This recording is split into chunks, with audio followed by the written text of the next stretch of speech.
Ben Stokes up the order. Number 5, Josh Buttler was batting in that position. Maybe England have made some changes. We'll take you through the next half hour. Sangakkara and Nasser Hussain. Yeah, thanks, Beefy. They weren't catching him off Siddle, so he said, I'll catch it myself. Good return catch that. Not easy in the follow through. You can see from his anger, he wasn't amused by the slip catching, the edges, and he felt he deserved that.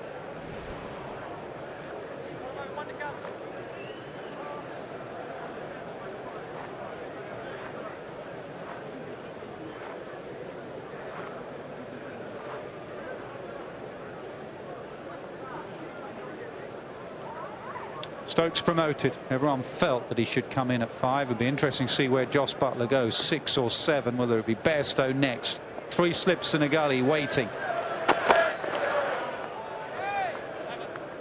Little sighter for Stokes. 64 for 3. England lead by 72. It's also a very crucial period in the game. You want a little partnership here. Burns battling it out really well. This looks solid most of his innings. Don't really want Josh Buttler exposed at this stage. England really don't want to lose their 4th. So the batsman in better form, Ben Stokes, comes in at number 5. Probably maybe a long-term move as well from here on.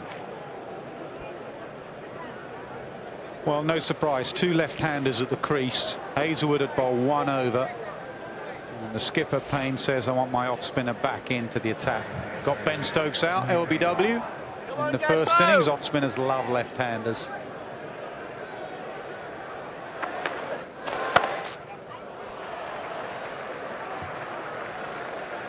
Burns has been very quick to pick up length.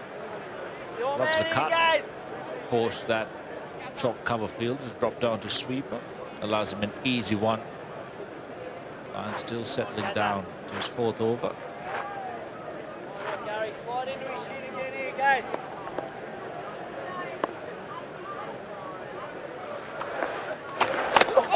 Oh, nearly dragged on. Nearly dragged on. Just goes through Payne.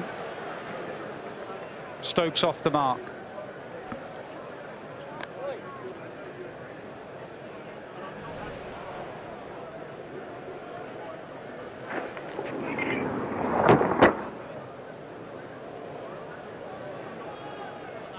Thick bottom edge for the wicketkeeper, straight into his pad. Variable pace and bounce. Stokes has got to be watchful. Oh, that's a beauty. And it's gone past Warner, and it's gone away for 4. Warner seems to be positioned quite wide, Nasser. It's not a huge amount of turn, this one. Off middle stump, really catching the same, beautifully bowled straight through the gap. It's got to probably cover the gap. Got to get finer, Warner. Come on, couple of steps.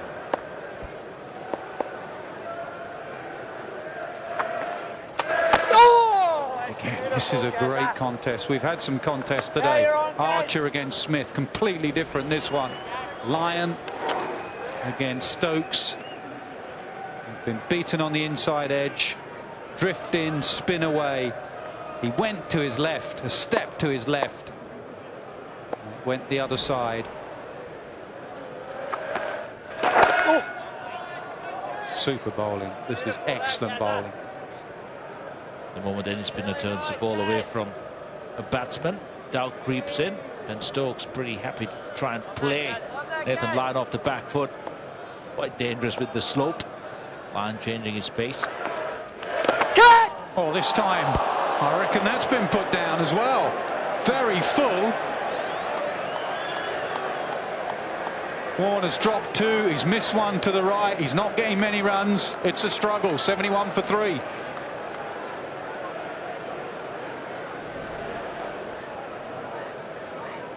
Yeah, this one went quite wide, went quickly. Beautifully bowled, went through the top as well.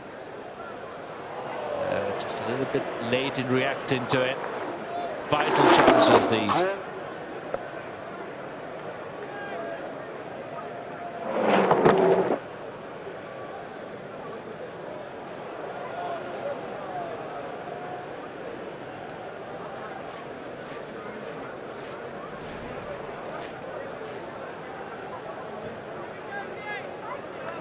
No Steve Smith, he's off the field. Had an x-ray on that bruised arm. Warner's having a shocking time at slip at the moment. And you can tell from his body language at slip, his head's down. It's a specialist position, really, firstly for spin. Great partnership throughout Test history. Mark Taylor, Mahalajavardhana and Muttiah Muralidharan. Takes a while to get used to the difference of being at first at pace and then to spin. Oh, that's a beauty, that's gone. Yep, an absolute jaffer from Siddle. All action cricket at Lords. England now effectively 79 for 4. Beautifully bowled and thoroughly deserved. He's been testing both the right-hander and the left-hander. Wobble seam, the ball going through the top. Burns doing his best to get his gloves and bat out of the way. Too late. Siddle celebrates. Crucial breakthrough. England slip to 71 for 4. Burns gone for 29.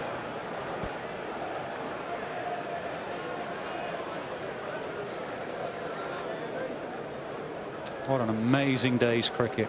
Test match cricket at its best.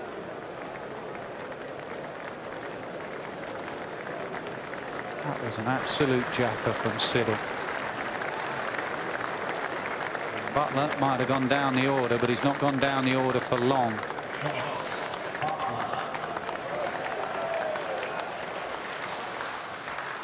Interesting situation for England right now, Nasser.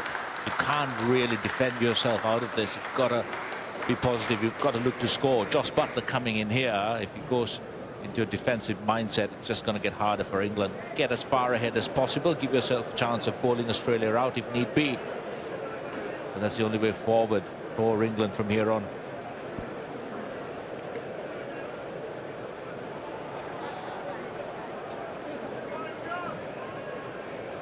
He was at 5 in the first innings. He's moved down to 6. He's out of form. He needs a score. This ball moved away and it bounced from nowhere. He did well to nick that.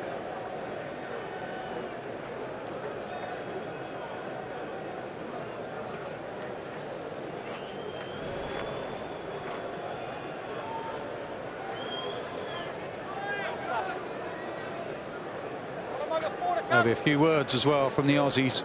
The Aussies love it when a player moves position, moves down the order. There'll be the odd chirp about let's get him down to number 7, number 8 next test. They'll be in his ear. Doesn't usually affect Buttler.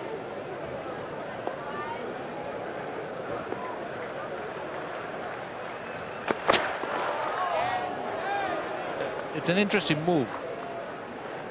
It has to be a tactical move to try and give your batsman the best opportunity to score runs.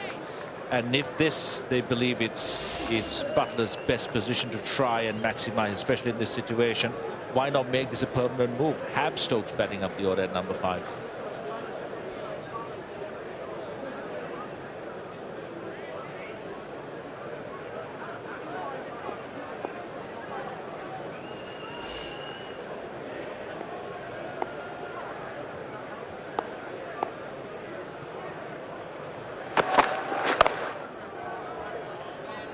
Buttler this season and last season, he got those runs against India. He played brilliantly against India, Test 100.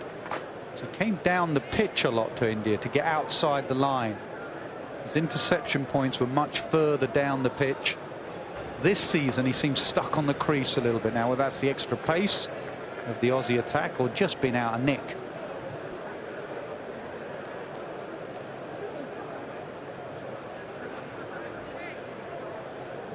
Do you think he actually puts a lot of pressure on himself, maybe takes on an extra bit of responsibility with the openers as they are and the number 4? Away, not a run down the hill. Might well catch up with it. It was half stop. Some people you don't move. I mean, Australia very rarely move Gilchrist. South Africa very rarely move Klusner down the order. Difference were they were all rounders. Gilchrist with his keeping, Kluser with his bowling. Buttler's playing as a batsman. Can he play at 7 as a batsman? I just think Buttler's in danger of confusing himself when he bats at number 5. Number 6 and 7, the game's set.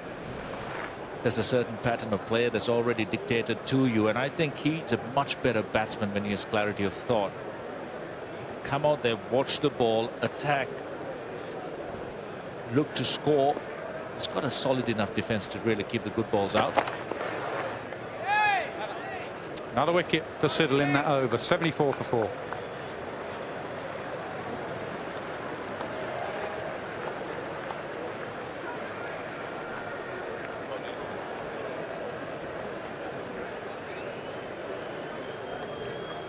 You spoke about Adam Gilchrist. Adam Gilchrist always counter punches.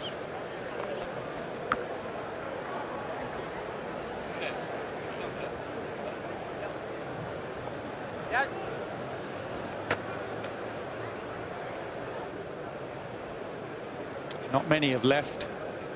No surprise there.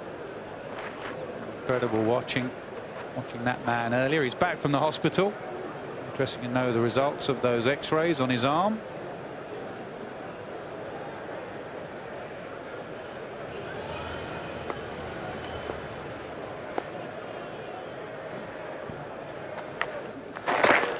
Oh, he's gone back to a very full delivery. Inside edge.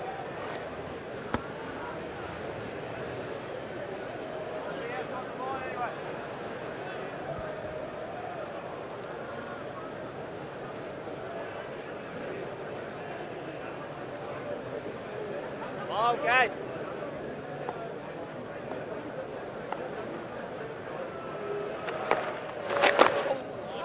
So you would say counter-attack now, Kumar. Advice to Joss?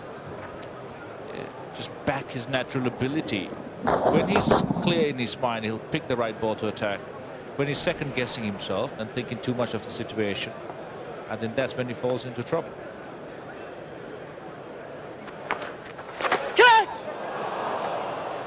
That's really good intent here, the second line of defense. Pad got in the way when he missed the ball. That's a single. This will all go towards getting him into his innings, into a rhythm.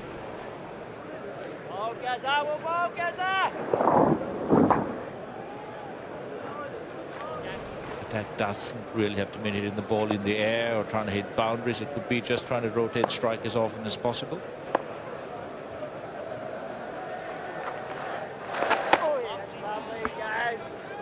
The real question is why would you go away from something that is really working? If in England against an attack like India's that had pace and variety, they had Bumrah as well, coming down the pitch, getting outside the line. If all that's working, you've got to keep trusting that. Think of a gully. I know up here we always have that extra man, but he's been dropped at slip, been dropped to right hand and the left hand of Warner. If you had 2 in there to cover that space, especially the bounce that Lyon gets, slip in a gully. Oh, yes, guys, ball. Another good over. 75 for 4.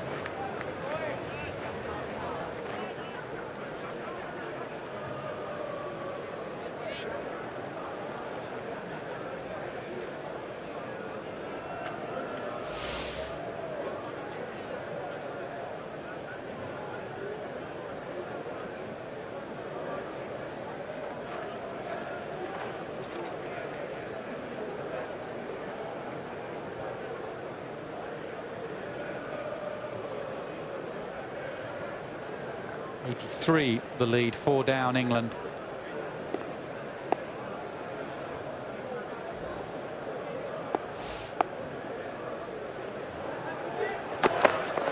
That's what he was doing. That's exactly what he was doing against India, shuffling down the pitch. Then they would drop short and he'd put them away.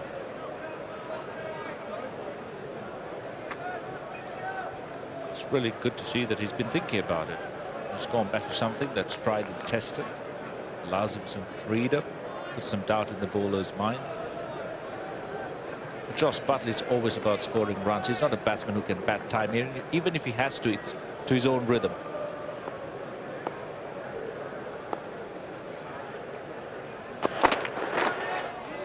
Good take. Great take.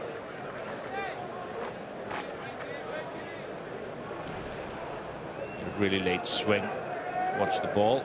Tried to move to it. This is going too far. That's when the dive comes in. Beautiful take. He's kept really well. He's dropped one. A tough one off Rory Burns. It's been quite tidy otherwise.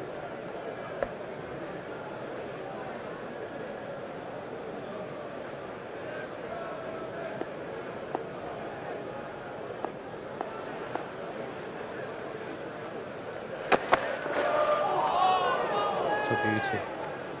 Brilliant bowling.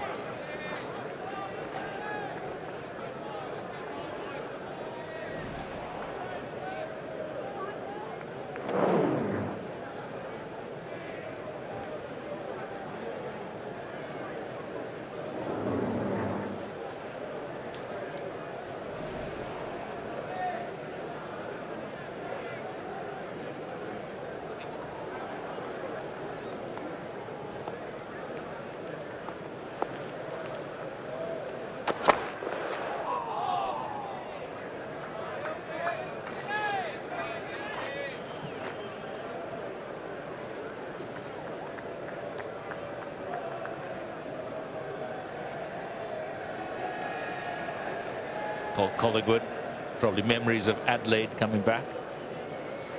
Got a double 100 in that game. Ended up on the losing side. Or 500 in their first innings.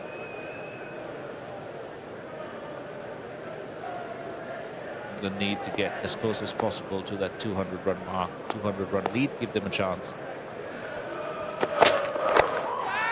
Oh, now chipped it. Stokes is running. It has just been a chaotic day.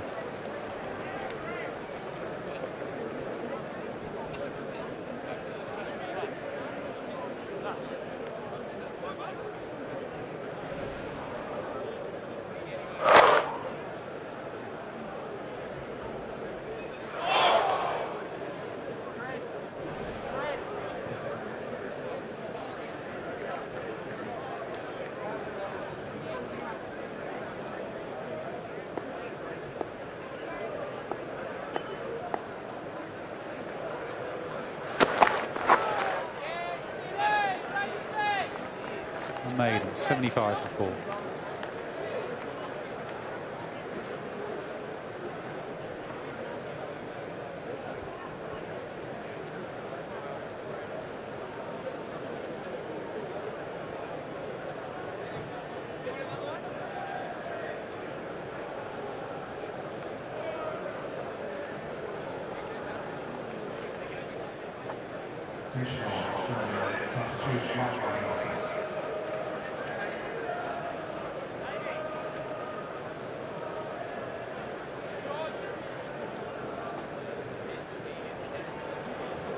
Nice is on the field. Pietersen has just gone off the field.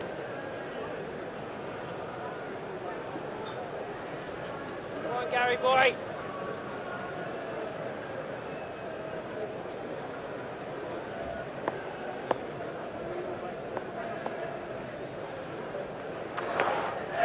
Oh, wow, guys.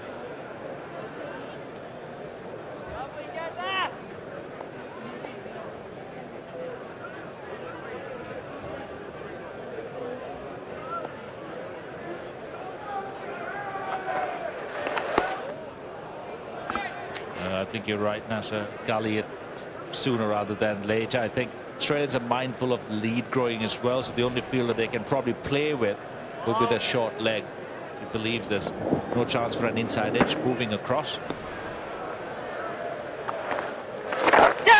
Oh, now this time it's just sneaking down. They didn't review one earlier off Burns, but they should have done, but I don't think that's straightened, even though Stokes was a long way back. Has to straighten. Has to pitch in line.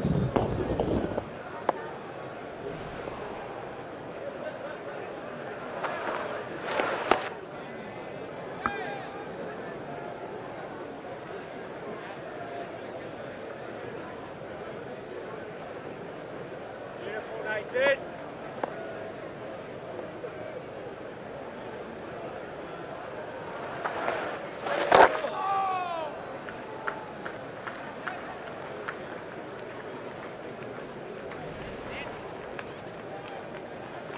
Pitching in line, straightening and heading. That's 3 reds. A half appeal, no referral. What might have been. Guys, come on, guys. Justin Langer is just about to explode. Go it. Could argue about the on-field umpiring as well. 76 for 4.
In the air, over square leg.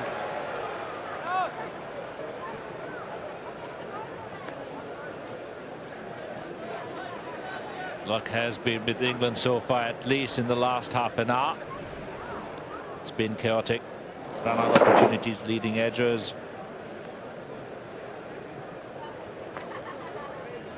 It's falling safe. Stokes would have had his heart in his mouth. 5 sessions lost to rain.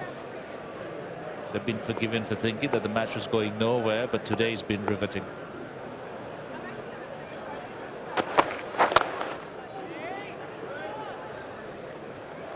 Bumble did that very early third man, didn't he, at the start of this innings, saying just be careful of this pitch. 258 plays 250. It's dry, it's slightly uneven. There's a couple of leading edges. Australia won the toss and they gambled a bit by bowling, knowing that it would be dry at the end. It's just gripping for the seamers, and it is spinning big now out of that rough.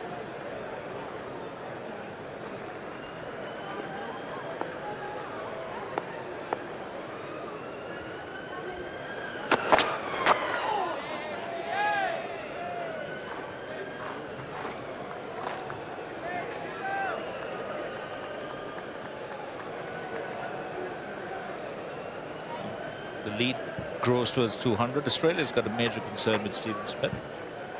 The assessment, how his elbow is feeling, all of that will come into play as well. I wouldn't say there's that many Aussie players in nick at the moment, apart from Steve Smith. I mean, Wade got a second innings 100 in the last game. Both sides batting fragile.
Pitch Stokes on this occasion, meeting it before it moves. 78 for 4.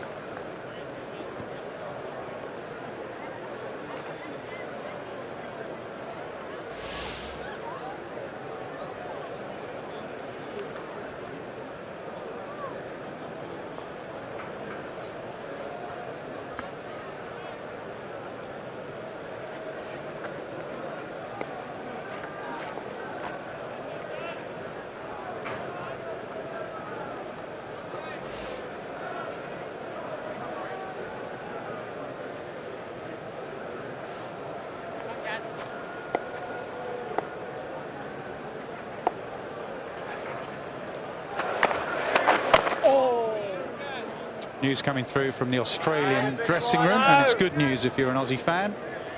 Steve Smith has not got a broken arm. There is no fracture to his arm. He went off to hospital, had an X-ray. The X-ray says all clear. He's icing it. Should be okay to bat tomorrow.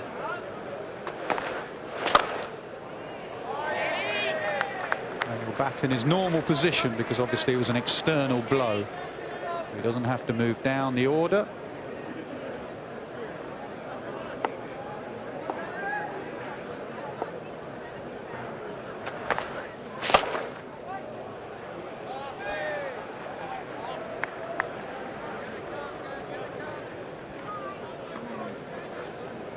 Change of angle. Lyon's done this to Buttler before and bowled very straight, and at times has got him out caught short leg.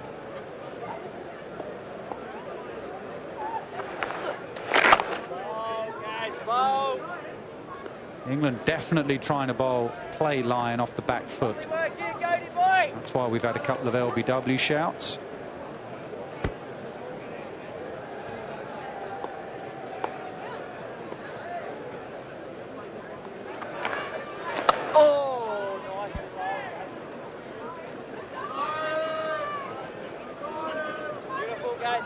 Guys.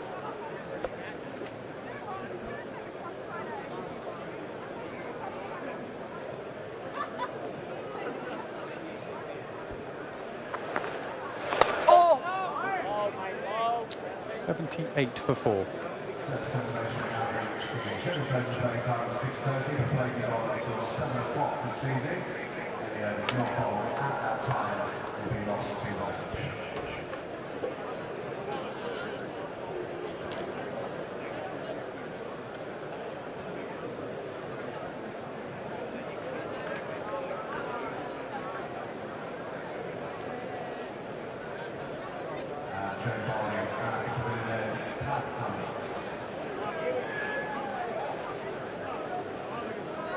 And lead by 86, 4 down. Plenty to play for. Up here we got Athers and Shane Warne. Thanks, Nasser. What a half an hour we've got. What a day's play we've had too. 248 runs for 10 wickets. It's been fantastic. No one's left yet. Still a full house here at Lord's. The sun's shining, so we're going to get the last half an hour of play in here. Buttler's on 4, Stokes is on 8, and England lead by 86. Siddle bowled well. He bowled 8 overs straight, and Pat Cummins with 2 wickets, 2 for 8 off his 5. He's probably going to bowl 3 or 4 overs from that top end, the pavilion end. Plenty of movement still around. There's a bit of seam. Nathan Lyon spinning the ball. Not easy out there. Good evening, Ath. Evening, Shane. Yeah, what a day's cricket we've had, and more to come in this half hour. Classic combination. Fast bowler at one end, spin at the other. Very testing.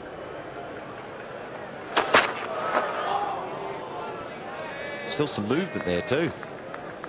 There is cloud cover, floodlights, dry pitch. So spin for Lyon. Seamers feel that the seam is just biting into this dry surface as well.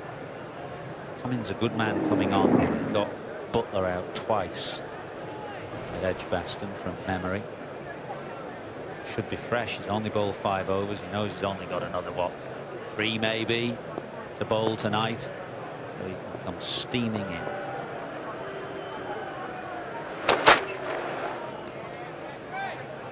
The Australians have been good. They've got 4 wickets already, but they've also created a lot of chances. There's been a couple of LBs that Nathan Lyon were given not out by the umpires and not reviewed by Australia. They've had all the 3 red lights twice. There's had a couple of drop catches from David Warner at slip. So they've created plenty of chances, the Aussies. Just the 2 slips and a gully.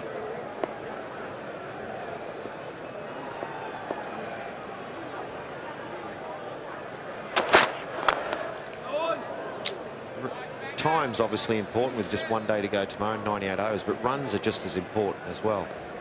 So I think that's why Tim Payne just protecting the deep point, protecting a few boundaries. Doesn't want the scoreboard to get away. What a time here. England don't lose another wicket, they'll be feeling like they're okay, but if Australia can manage to get a couple more, Ooh, you might have a nervous night's sleep. I won't, but I can think of 11 who will.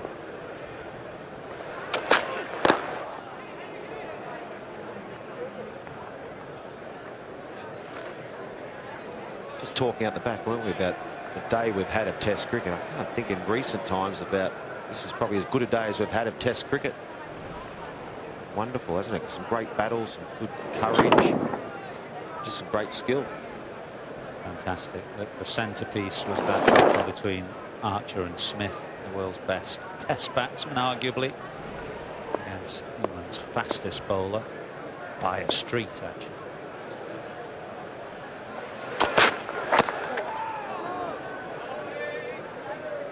Some eye-catching deliveries, one at 96 miles an hour, and then the one that felled Steve Smith. He came back bravely. It looked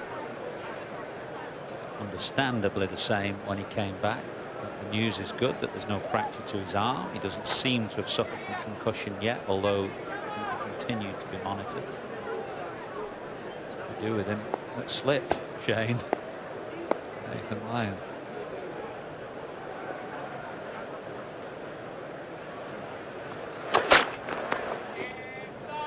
The maiden from Pat Cummins at 78 for 4.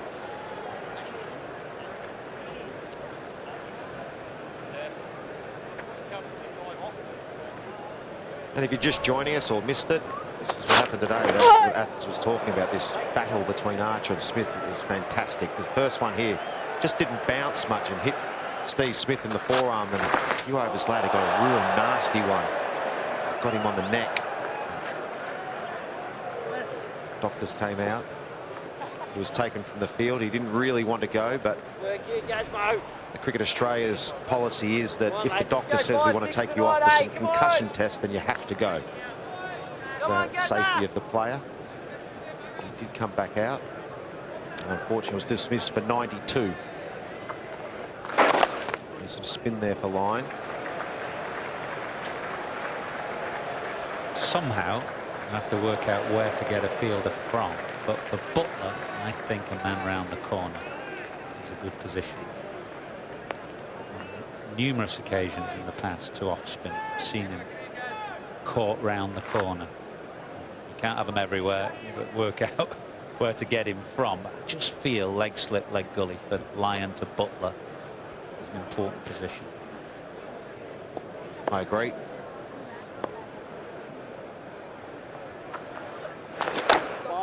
The other thing to Stokes, we were talking about at the back of the box, is his reluctance to sweep. He got out sweeping in the first innings. He's obviously going to be reluctant. They've got 2 men out on the sweep, so maybe they could get one of those 2 men that you can see on left of screen on the boundary to gully, because the ball has been spinning quite sharply. He hasn't played a sweep, has he, in this second innings because of what happened in the first?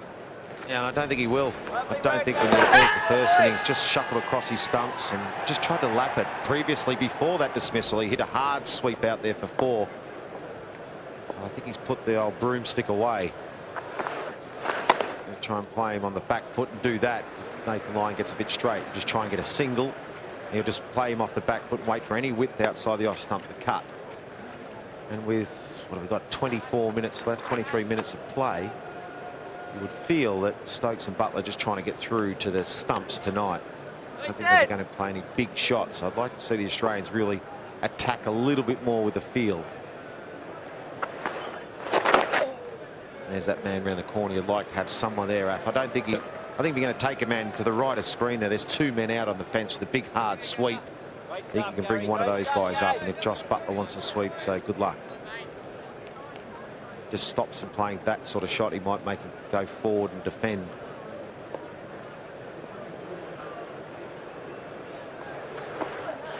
Oi!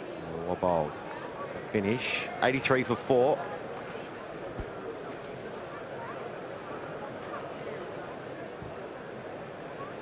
Yeah, talking about the day's play, it was a little slow this morning as Australia fought hard, and Smith, it was never easy going, but he didn't look troubled. He just kind of meandered a bit. Really sparked into life. Archer bowled at him in the afternoon, and since then it's been mesmerising stuff. Yeah, it's been a great day. England there. Australia won the toss and put England in. They made 258. Australia then got bowled out for 250. Smith again, star with the bat with 92. Broad got 4.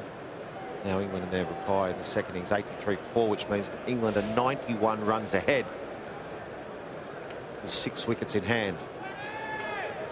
Been a fascinating day's play today. Really has been wonderful to watch. It's going to be a great day tomorrow as well. Coming steaming in here. Good time to be a fast bowler. Probably ahead of the game at the moment. Australia, as I said, probably just ahead. So what a time for the big quick come steaming down the hill. Already got a couple of wickets. You know you're probably going to bowl a couple more overs. Some of the teammates going up and say, mate, we don't care if we carry you off. Come on, give it everything. Steam in. Get us one more.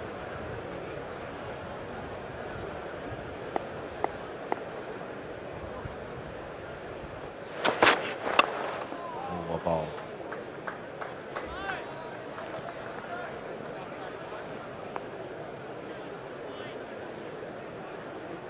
Long conversation between Buttler and Bayliss before the start of play. They're obviously discussing his position in the order. He's dropped down 1 to 6, but also just the footwork, which has been a bit suspect in the last game and the first innings of this match. Just needs to spend a bit of time at the crease, find his rhythm.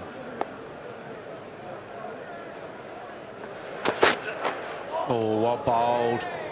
Beats the bat.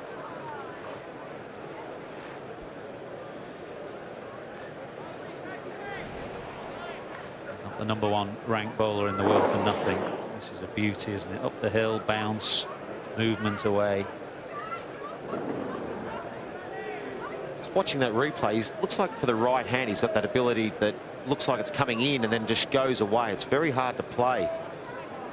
Then you've got the slope, so you feel like you have to play, don't you, as a right-hander. Excellent bowling.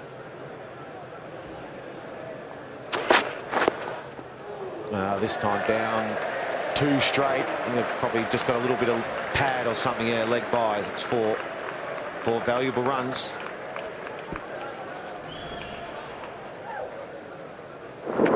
When he just angles in, doesn't quite straighten, just goes on with the slope and on with the arm. Pushed it. I think the one thing with Josh Buttler, you talk about him batting, and maybe he had a chat with Trevor Bayliss, the coach of England, about where his position in the side. I think it's better with him batting 6. Maybe just to show a bit more intent as well. I think he just lacked a fraction of intent when he first walked out there. We saw him straight away. There's a nice shot. We saw him even walk down the pitch a couple of steps in his first few deliveries and just play a solid defence, an aggressive block, if there's one.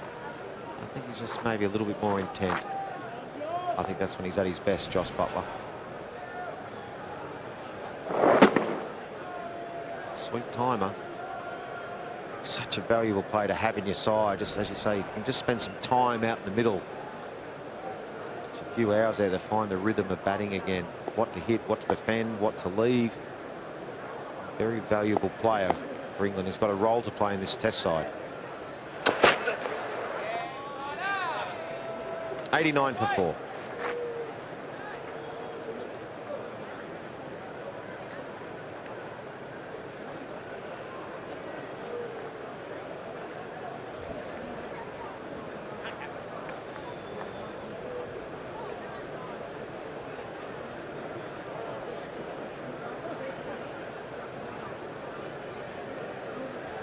Great stuff, boys. Great stuff, boys. Come on, guys. 5-6 tonight, Gaza. Nathan Lyon to continue. Still no change in the field. Still 2 men back on the sweep. A deep point. Lyon's going to try and spin away. Those footmarks are getting bigger and bigger, making it harder for the left-hander. And you can see that the pure mindset of Ben Stokes is just to defend. Australia, Tim Payne, the captain, just missing a trick by not having a bit more pressure on the bats and a few more men around the bat.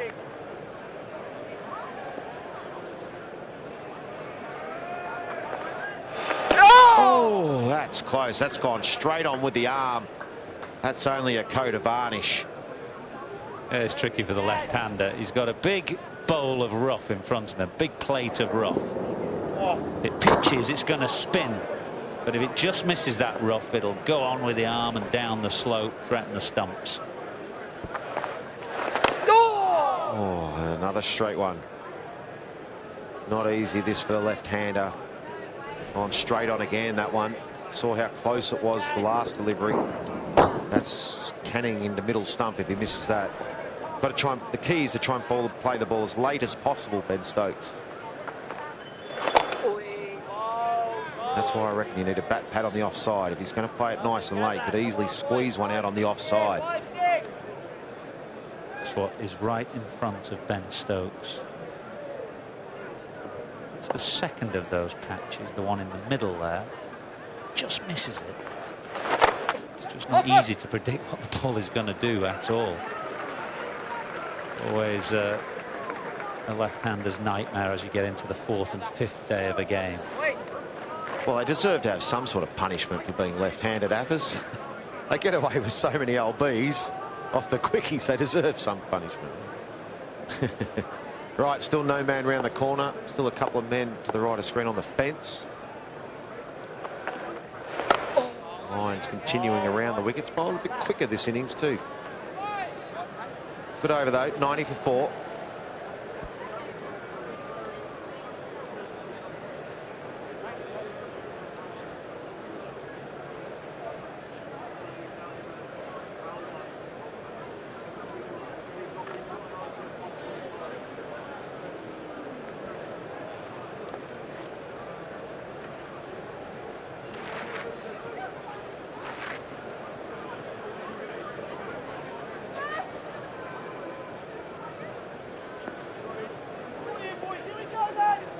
Well, not too many people have left the ground because it's been fascinating Test cricket today.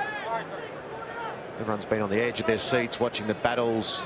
Smith and Archer, Lyon and Stokes, Cummins and Root. Last too long. The England skipper. But there's been some wonderful battles today. Good, hard Test cricket. 2 men out on the hook for Ben Stokes.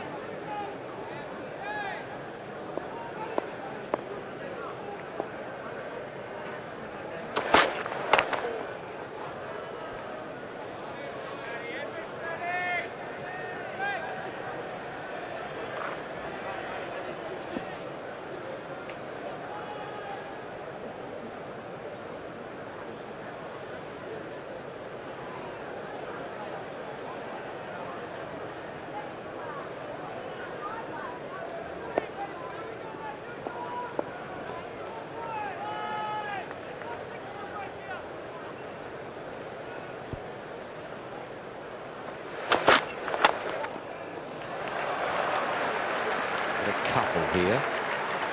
Not where it was intended to go. I think it was meant to go down the ground, but any runs are good runs at this stage of the game.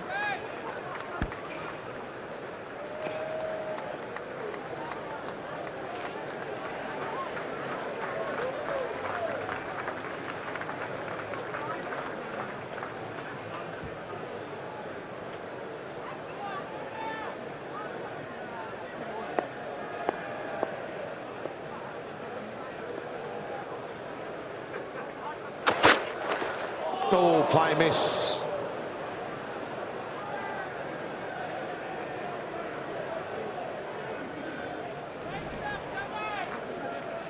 Very loose. Generally, the last 15 or 20 minutes, Buttler and Stokes have looked intent on defence. Got away with one there, Ben Stokes.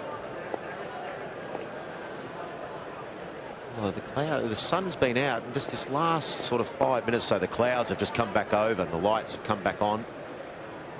A few shadows on the ground. Good shot. Not the greatest time to be batting. England's lead now is 100. 6 wickets in hand. We've got 13 minutes of play left, so probably 3 overs. Not a great time to bat. They got a night watchman padded up? instead of Bairstow? Who would be better up? Jack Leach. Oh, Jack Leach. 92. Night watchman of all night watchmen. Fresh from a 92 against Ireland. He'll be in next, isn't he, now? Normally 20 minutes or 4 overs.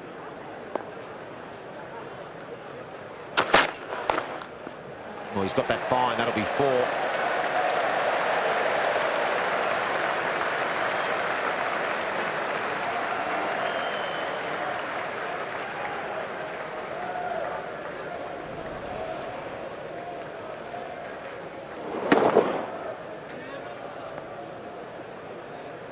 Last couple of overs, Cummins has just struggled with his line from time to time. There was 4-leg byes off Buttler in the previous over. This one tickled fine by Stokes.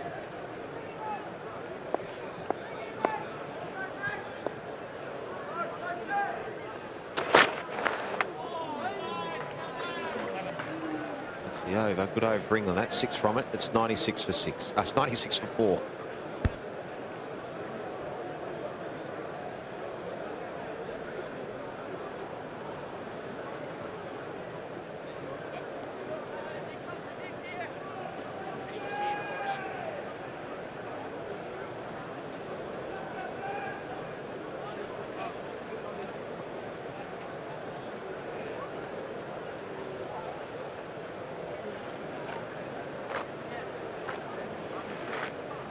You can see the lights on, the cloud cover.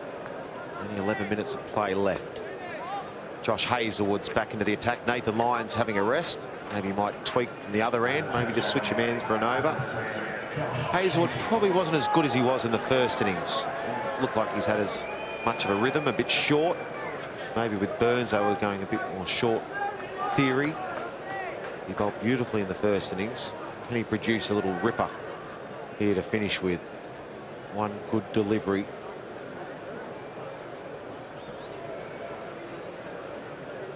It's got a bit darker out there.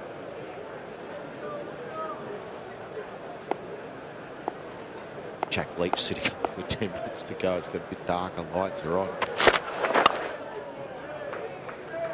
Bad time. Bad time. Can't achieve anything besides getting out.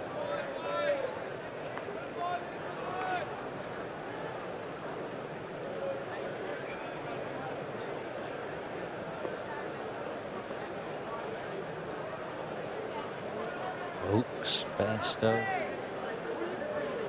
No sign of Leach. He's hiding out the back. There he is. There he is. Is that him? Yeah, just peering through.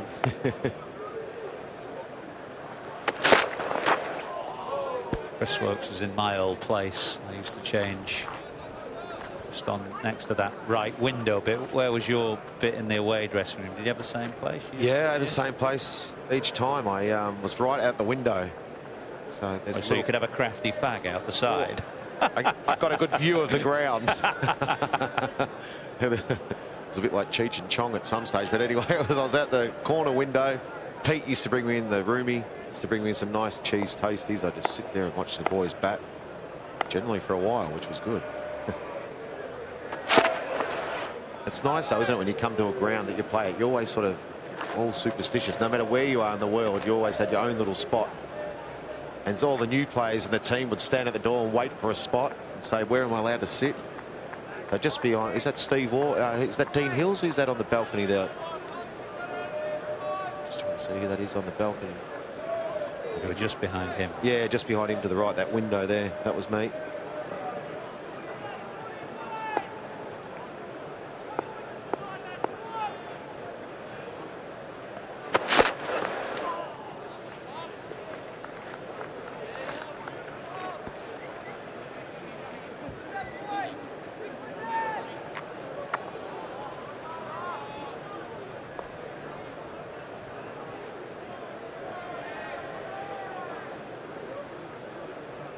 It was Aaron Callett on the balcony there for the Australian strength and conditioning.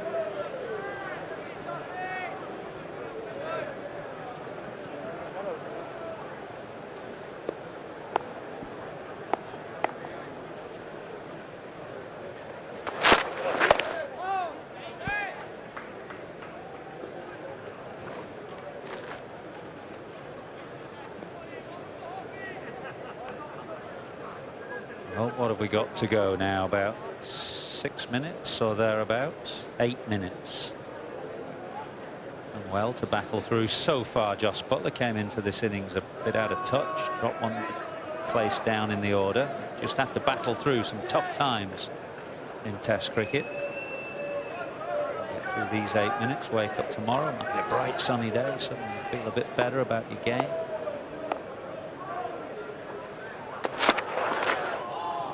You're going to make the batsman play at this time of night. It's 96 for 4.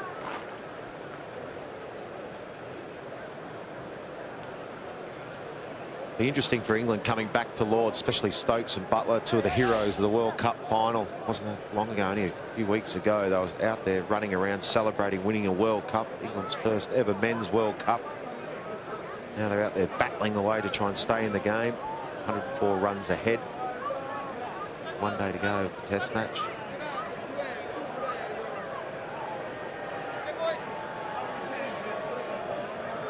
Out of all the Test matches in the world, this is probably the one I think everyone looks forward to. You know, as a player, you only get an opportunity every 4 years of the opposition player. I think I saw Andrew Strauss name the other day playing 16 or 18 Test matches at Lord's. You know, us Australian guys, if you're lucky enough to get on an Ashes tour, I've got on, I think, 3 tours. I've played 3 Tests here. It's always a wonderful place to play. Right, around the wicket.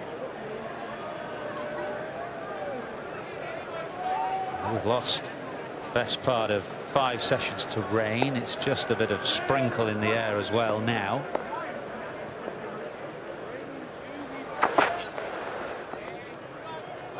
Have to be careful on that back foot, Pat Cummins.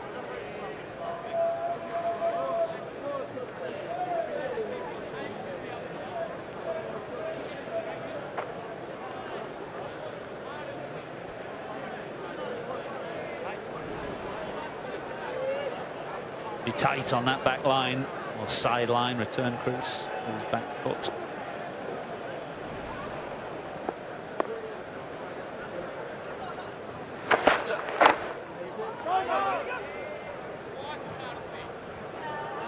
It's getting heavy now, this rain. Umpires both looking at each other, and I think this could be it.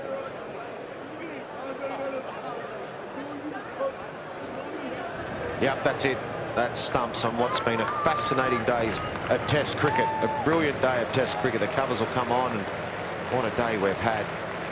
It's been full of drama, it's been full of skill, it's been full of courage, and a fascinating, considering, as you're saying, how much play we've lost to be in this situation at the end of day 4. That's today's play. 266 runs, 10 wickets off just about 90 overs, but it's been fascinating, huh? Yeah, and results still possible to both sides as we come into this final day, so it should be a terrific day's cricket. Well done, Joss Buttler and Ben Stokes, who came together in a difficult situation there, 71 for 4, and battled through the last 12 overs of the day, a bit against their own instincts, because they're both attacking players who like to get on with it. They only added 20 runs or so in those 12 overs, but that was tough cricket, and they toughed it through. So well done to those two. Come back tomorrow with 16 and 10 to their name.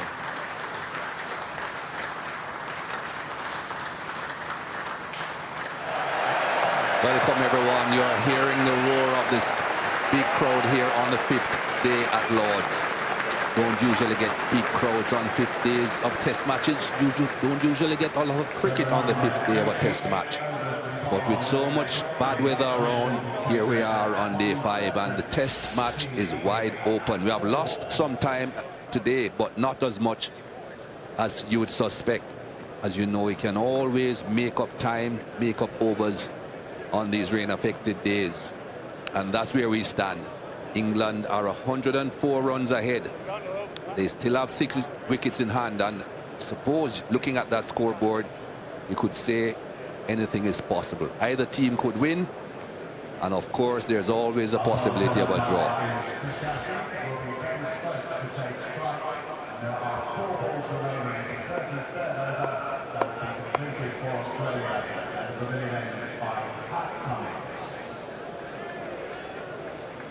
Well, Stephen Smith, of course, is not on the field yet again.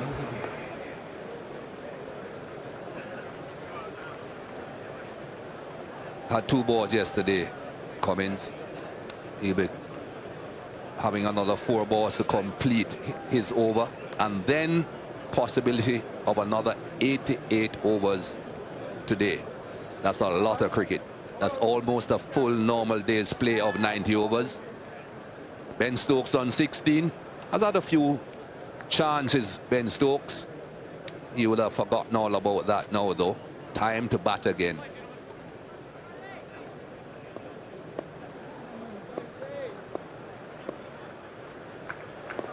Two slips and the gully.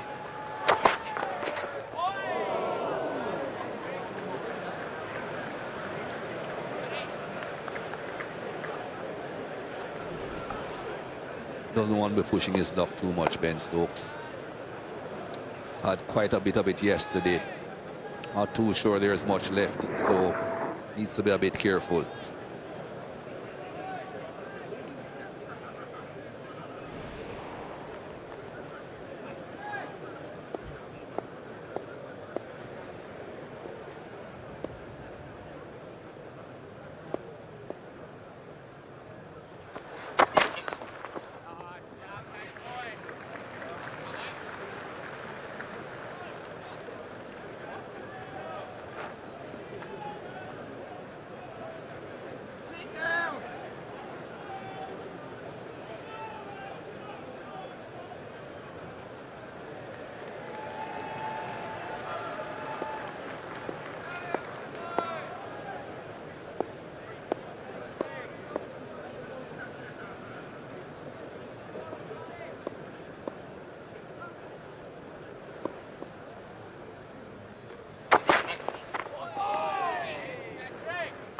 Left that on length, I think. If it bounces normally, it has every chance of going over the top, even if it comes back enough. Well, it's a gripping test match, is this? It's going to extend through today. Fabulous crowding. Full house, day 5.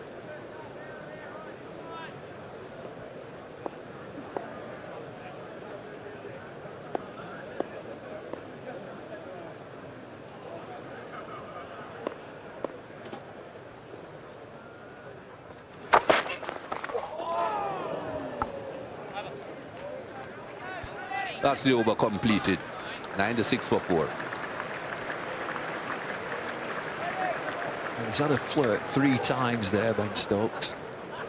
Ball's wide of off stump. England lead by 104. 6 wickets remaining.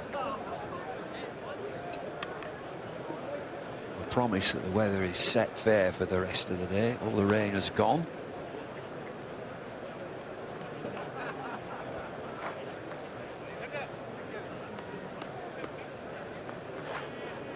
Partnership of 25 so far between Josh Buttler and Ben Stokes.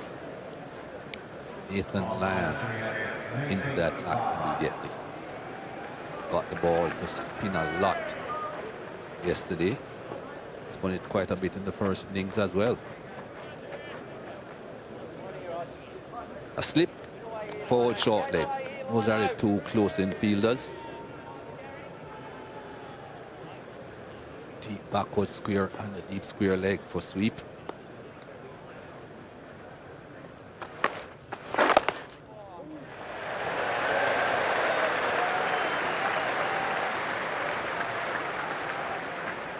Very enthusiastic crowd throughout this test match. They have had lots of entertainment. Batting, bowling. Has a bit of shoddy fielding at times.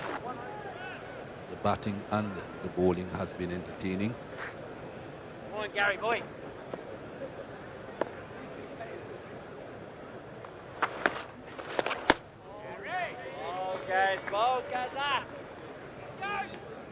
That single brings left-handed Ben Stokes onto strike.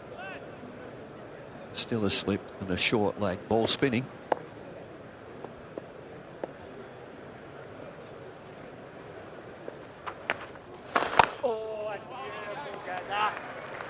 Warner is still in the slip cordon there because Smith, of course, isn't on the field. That blow by Jofra Archer has had a huge impact on this game.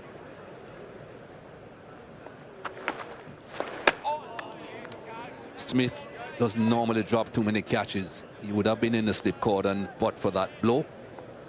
And that man on screen would not have been at the crease if Smith was in the slip cordon.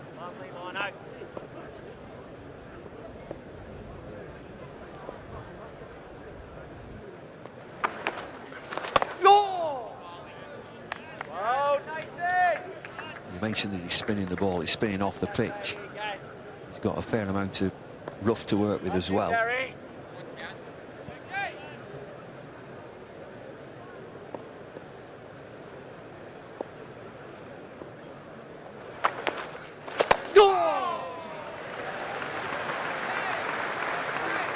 Couple of singles from the over. 98 for 4.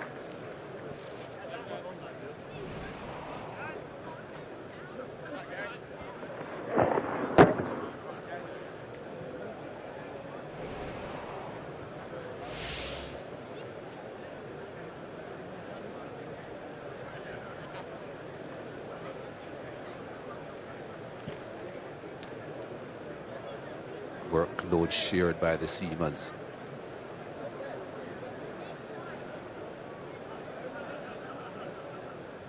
Evenly distributed, that workload. Spinner doing the most of the bowling though. 10 overs so far. There's Cummins again.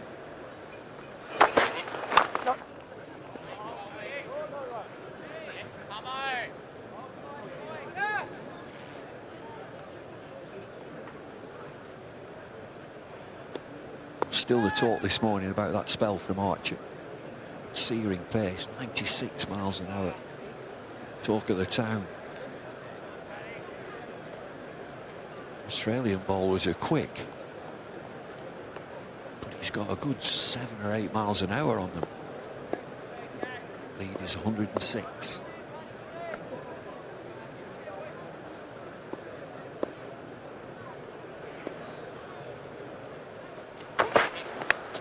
Edge down to the slip cord and 4 more.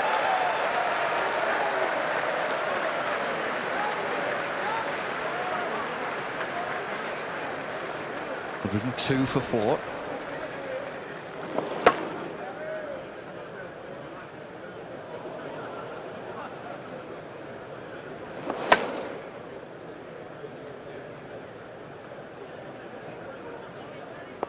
Every run matters. Keep wickets in hand. Get some runs on the board as well.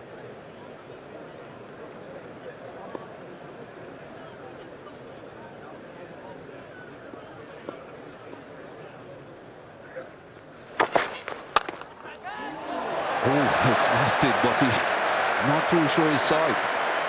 By the time he saw it, it had gone past. Well, he's playing a square cut. Must hit this early.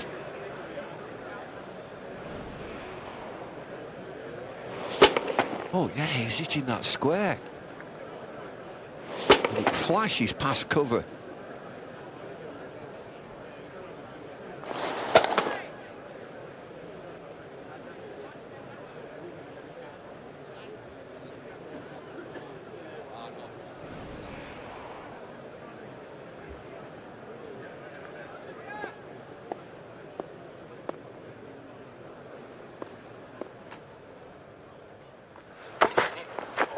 Oh, that was close.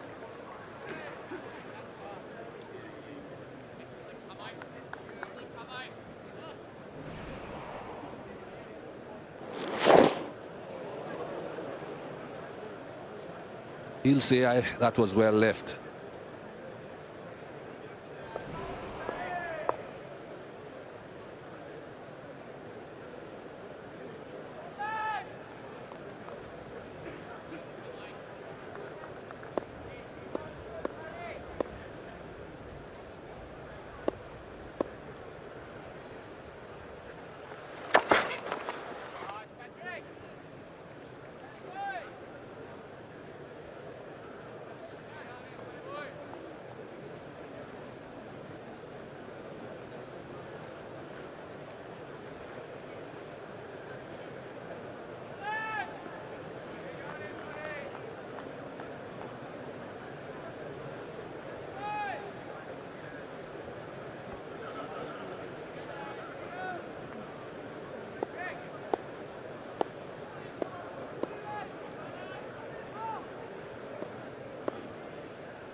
Well, left. Couple of boundaries in that over. England now 106 for 4. Well, breaking news in regards to this incident and the batsman, Steve Smith. We saw that yesterday. We also saw that he went off, had a concussion test, and came back to bat. Well, the news is that had a good night's sleep, but we woke up this morning with a bit of a headache and feeling a bit dizzy. So he's not on the field. And apparently Australia are going to be lodging an application for a concussion substitute. That's the man in the picture that will be taking his place. Marnus Labuschagne. So Steve Smith will take no further part in this test. As for the future, the next test is scheduled in 3 days' time. No decision has been taken in regards to that yet. But obviously, 3 days is not a very long time, and that does not spell too well for his participation in the next. Nobody wants to see great players out of the game. It's an unfortunate incident, but those are the ICC regulations.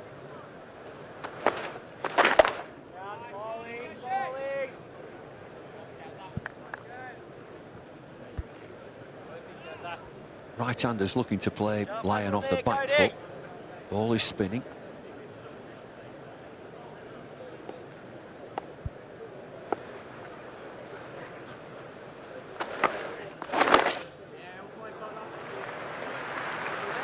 As we stated yesterday, any application has to be made within 36 hours of the incident. Well, we are well within that time. And as the ICC regulations state, a like-for-like substitute, that means he can now be an active part of this game. He can bat, he can bowl, he can do whatever.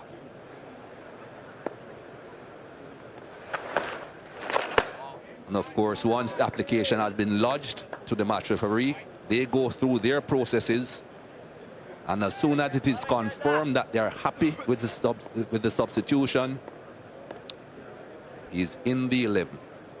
Full participant.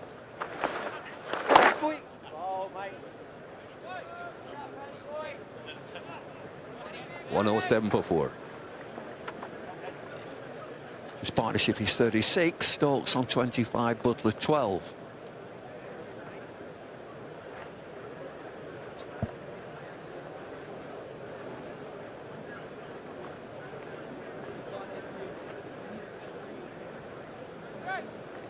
Lunch at 1:30. That's an hour and 10 minutes. Just looking at the speed of Lyon. You mentioned that the off spinner spinning the ball, looking at his pace, and he's getting the ball through, he's driving through. 55 miles an hour, pretty quick.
Notice the heavy roller on again this morning into day 5. It's not been a straightforward pitch, this.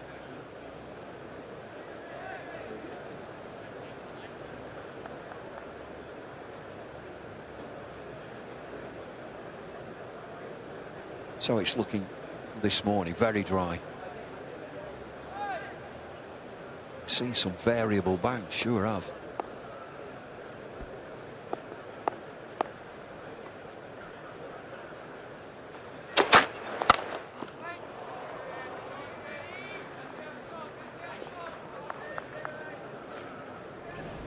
Let's have a look at Rory Burns' dismissal. Look at the ball climb.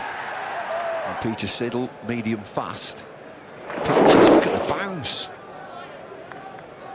We have seen from the quicker bowlers, it goes and bounces through twice to the keeper. Not straightforward.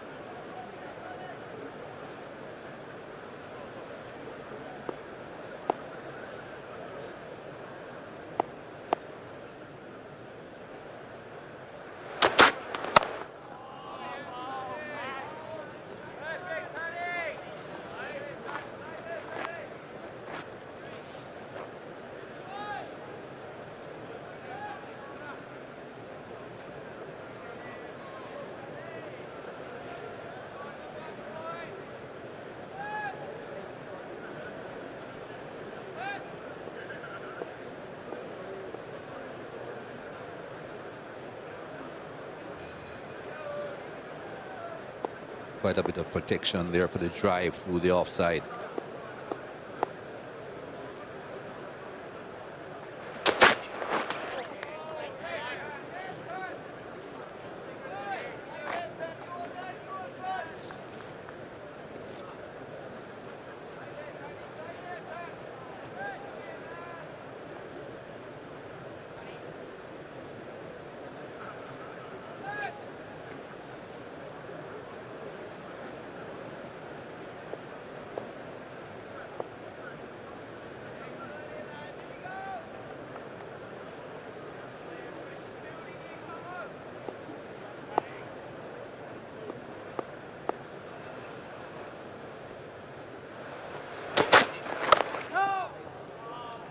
Another maiden from Pat Cummins, and we are down to third man.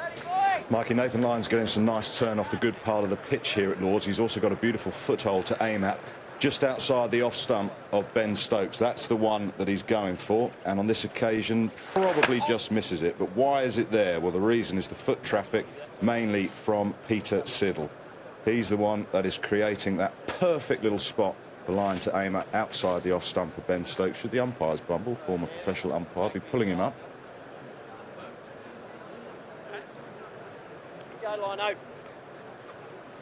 Well, I think he's fine. 5 foot down from the popping crease. And every team will do it. Just try and create a little bit of rough there to help the spinner. Well, I think it's just a natural follow through of the bowler. I don't think anyone is deliberately trying to create a bit of rough. Can't do anything else but follow through. I think it's fine. I'd have it 6 foot. It used to be 4 foot. I'd have it 6 foot. Bring it into play.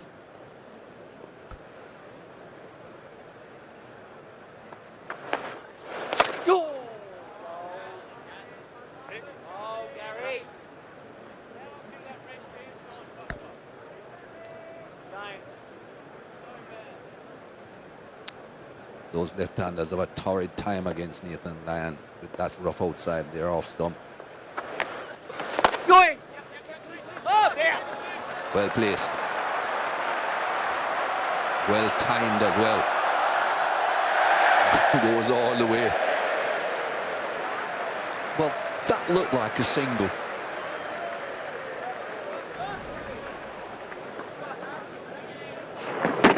Look at it, just a push.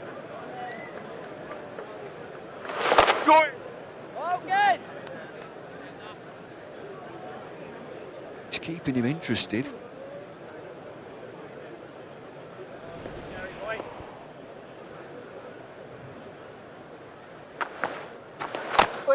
Yes, Paddy. Away side up.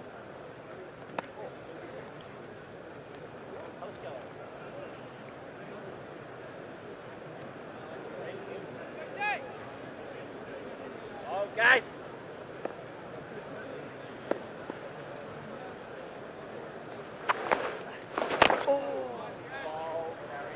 Looking a lot more assured now, Ben Stokes. 1-1-1 for 4.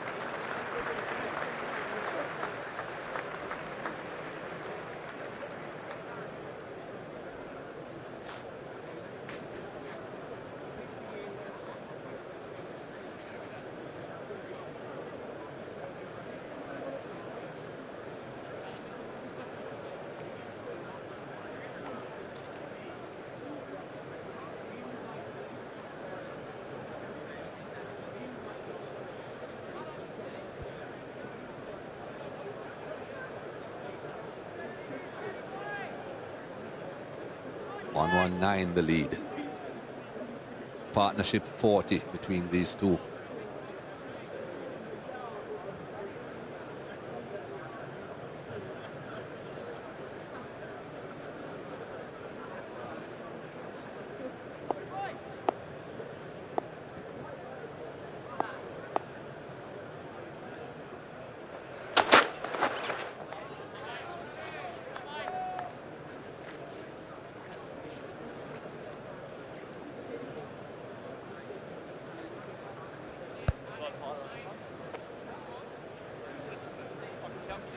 Overs. Not cricket ball with a shine.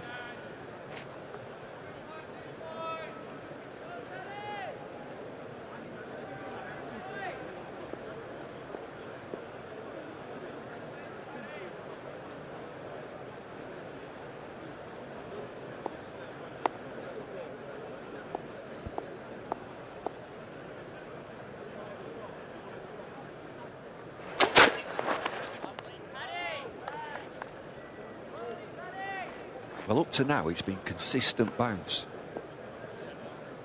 Bright sunshine. We always say up here, is it a batting day? Is it a bowling day? Clouds are very high. There's no swing. Real downpour earlier this morning, but we've got blue sky. Promised.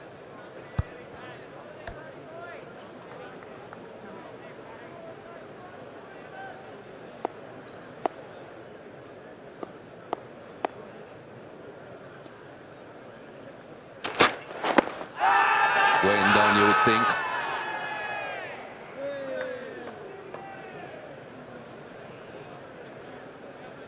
The thinking. Looked leg side. But after yesterday,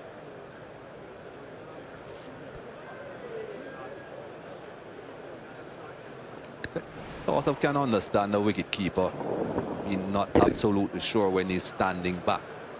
But when you're up to the stumps for the spinner, you should know exactly where that ball is going. I don't understand those refusals yesterday by Tim Payne. Standing up to the stumps, right within earshot of the ball, hitting the pads.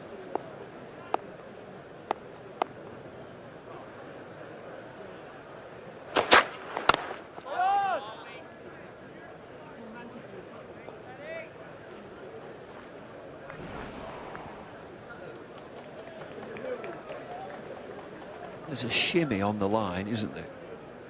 Whether it's his feet moving in the crease.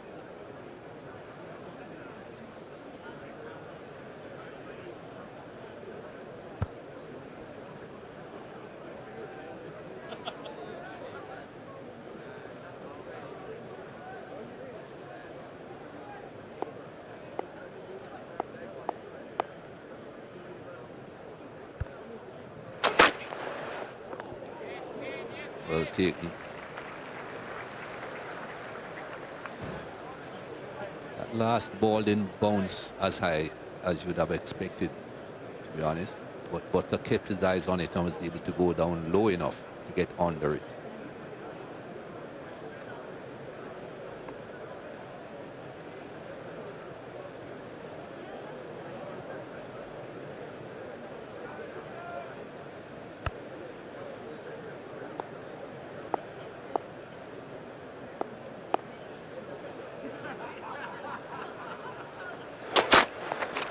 Oh, well bowled.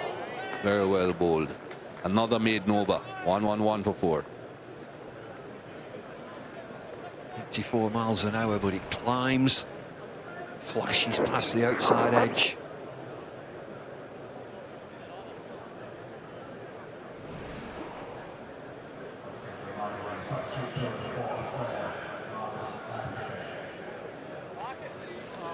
Oh, Flowers. Oh, he's been up to something, he has. Oh.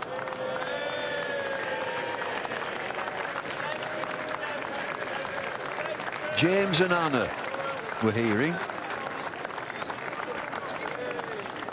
A glass of something. Come on, Gary boy. Married 22 years.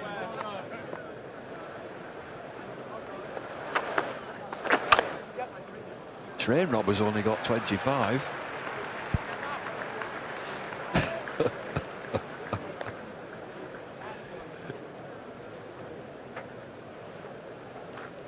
Now, Gary. Come on, Gary.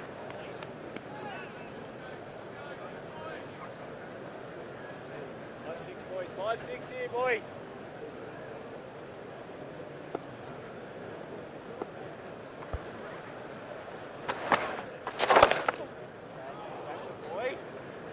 Bancroft in there at forward, short leg again.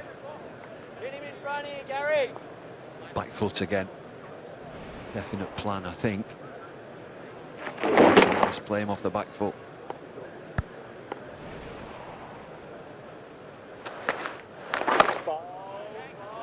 Guys. Let's change up, Gary.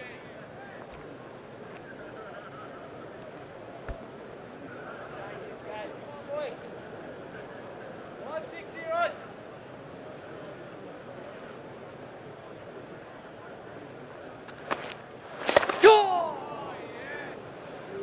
Desperately trying to get him to come forward. Well, Flight to deliver that one.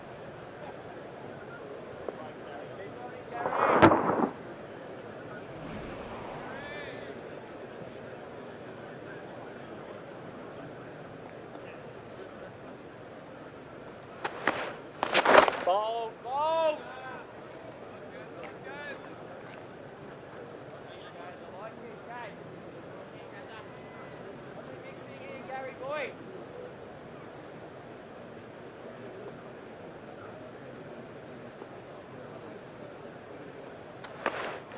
Go! Well bowled again. 112 for 4.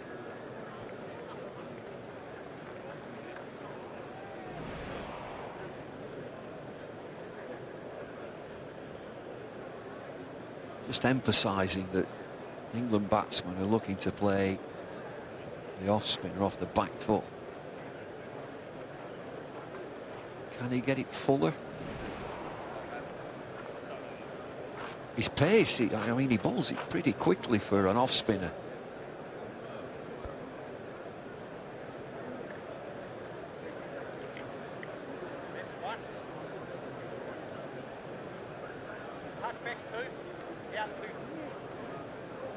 First change of the morning in the bowling attack. Pat Cummins is out. Hazelwood is into the attack now from the pavilion end.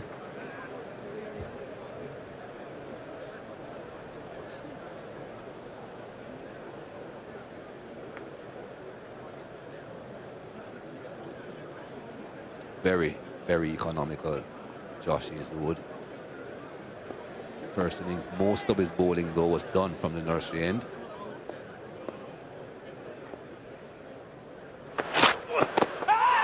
Big shout already. I think there might have been a bit of bat involved there though. Well, they are thinking.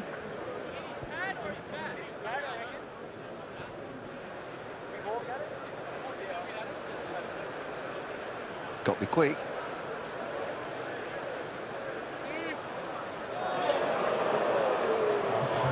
TV umpire to director.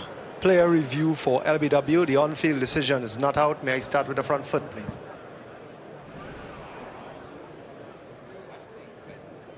That's a fair delivery. Let's move on to front on spin vision, please.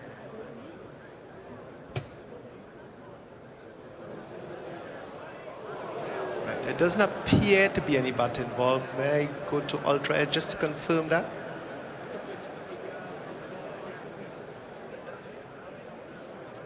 Go through. Keep going.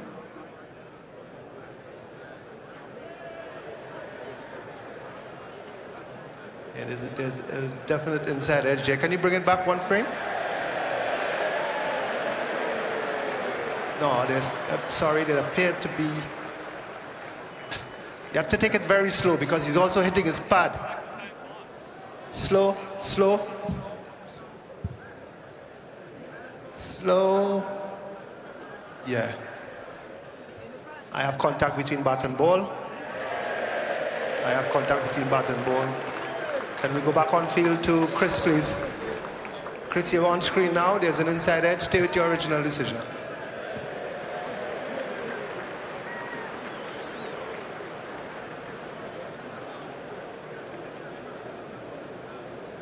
Lots happening there. The umpires got it right in the end. Well, at the beginning as well. Whisk after did say not out. There was pad on bat, there was bat on ball, everything happening.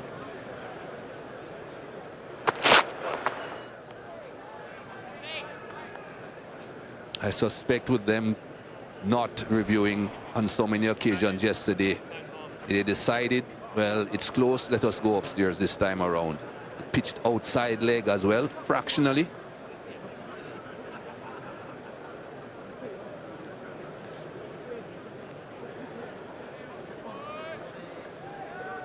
Well, they have lost that review. They have one left.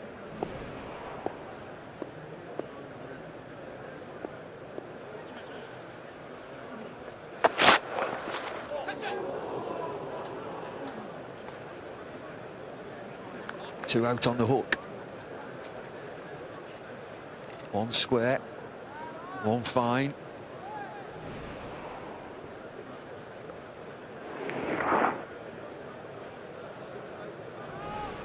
Just looking at the pace of Australia's bowlers and thinking about Jofra Archer yesterday, it's 12, 13 miles an hour slower. Don't get many of those though, Bumble.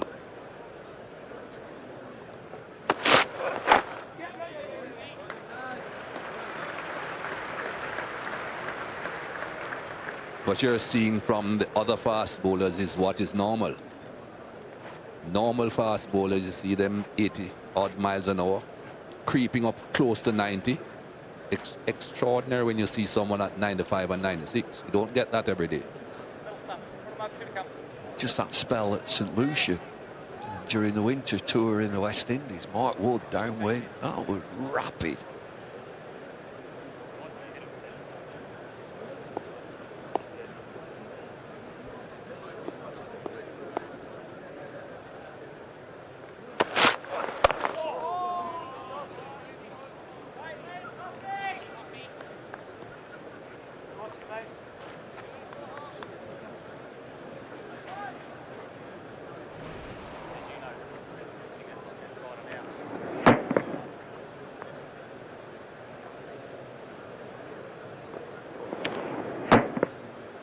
Kept fractionally low. That wasn't that low.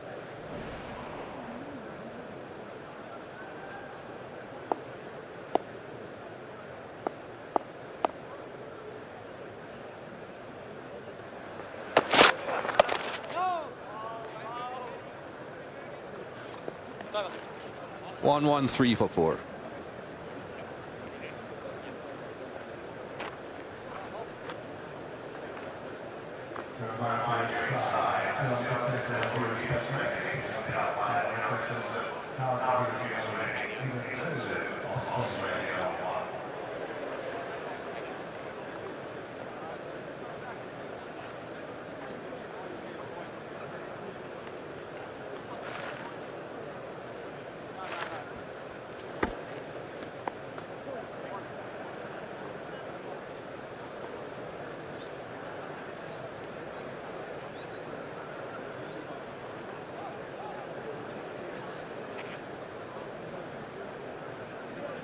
Spinner will continue.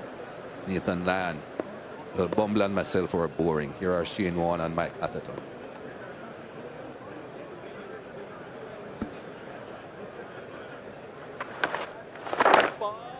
Not boring, but wicketless in the first hour, which, from an England perspective, is good news.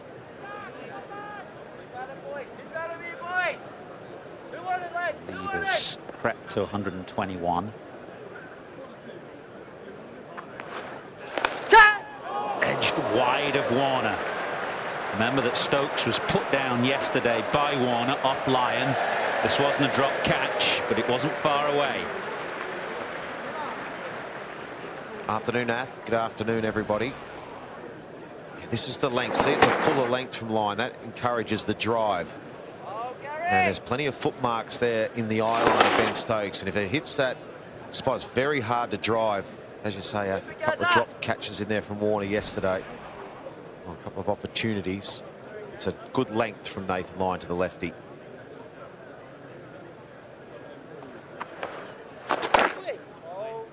Amazing how the psychology of the day has shifted with the news this morning that Steve Smith will play a further part of the game. His replacement, Marnus Labuschagne.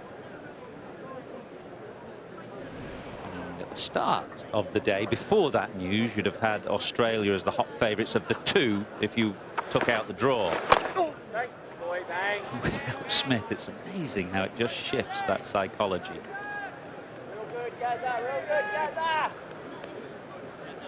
WinViz has Australia 8%.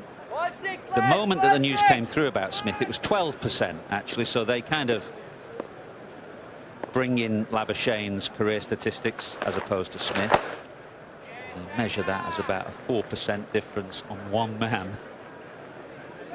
It's quite amazing. I think it's had an impact on Tim Payne too, because Nathan Lyon's bowling with 4 men on the fence, and with those footmarks to left-handers, I would have thought there was at least a couple of slips, another bat pad, and been all over England.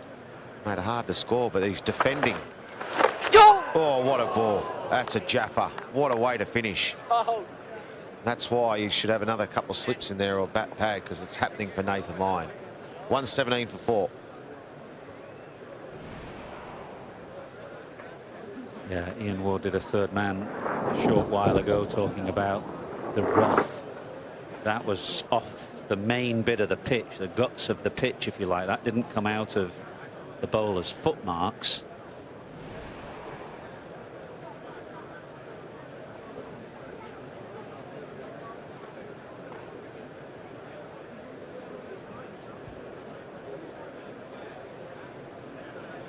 Yeah, just watching that last delivery from Nathan Lyon. It's really interesting that the Australians aren't attacking with Nathan Lyon. Just shows you that Steve Smith is such an impact, that decision and the mindset of both teams. As you say, England's fancy their chances here. They might just try and get through this first 45 minutes, an hour. Then maybe put their foot down a little bit and think, well, okay, if we can get to 225, 230, have 50-odd overs at Australia, we might just never know. Yeah, the very first over was bowled by Cummins, wasn't it? And he had a deep point and deep square leg. The first ball. Just a subtle shift in psychology.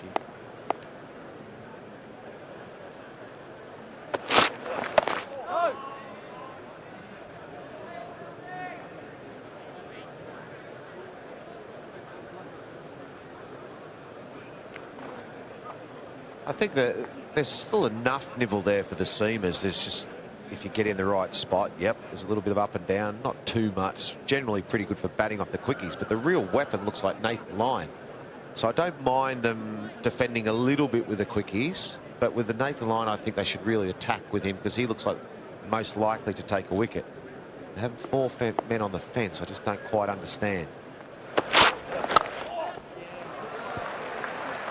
England's spinner, of course, is Jack Leach, so he will look to spin it the other way. And Australia have got 4 left-handers in the top 6.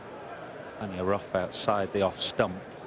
Given that rough, would you prefer, as a left-hander, do you think it's more advantageous to have the ball spinning in on the 5th day out of that rough or away? Well, as a leg spinner would spin the ball in, the same as Jack Leach. I always preferred on the last day when it's spinning to bowl to left-handers, because they have to play every ball. They're not sure how far it's going to spin back, how far it's going to bounce.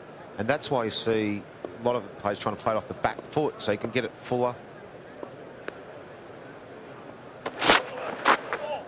Well bowled. And the left-handers also, it's just in their eye line, that footmark. They're not sure what's going to happen. So if you can spin it into that footmark and they're pushing at it, I think they're always in the game, whereas a right-hander, anything that pitches outside leg, you can sort of kick away, and generally if it's outside off stump, it's going to spin away and you miss it, so you can let the ball go. Still enough there for the quickies, as we said. It's a good ball, isn't it? Rory Burns got one of similarly yesterday. It was a better ball, actually. Bounced a bit more.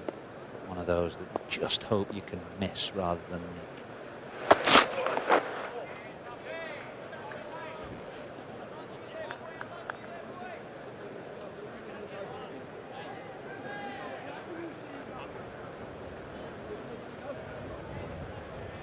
Spider Cam, a very dramatic image I thought Spider Cam gave us yesterday when Smith was down. First of all, he went face down, but then turned over and poleaxed in the middle of the pitch, which you don't like to see, but it's a stunning image from above.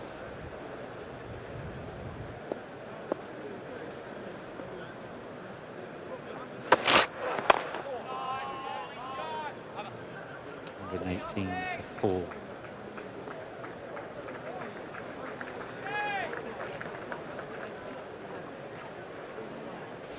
Sellout crowd, 5th day.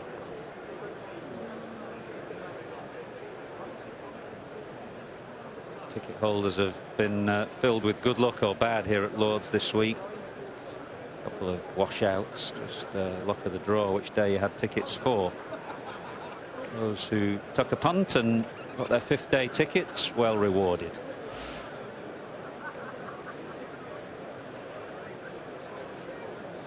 I felt for the people that had flown from maybe Australia to watch day 1 at Lord's. It's been a dream and it got washed out. It was such a shame for everyone around the world, here, even here in England. Missed that day 1. But even having so much time lost in this test match, we're still in, it's still fascinating. All results still possible now. We're in, you know, we're not even at lunch. Still so much cricket to be played, so don't go anywhere. This is good. Trying to get Buttler to come forward. Buttler essentially has looked to play Lyon off the back foot, which I think with the overspin that Lyon gets and his trajectory is the smart and sensible way to play, forcing Lyon to try and get it a bit fuller and drag Buttler onto the drive. Ready on it.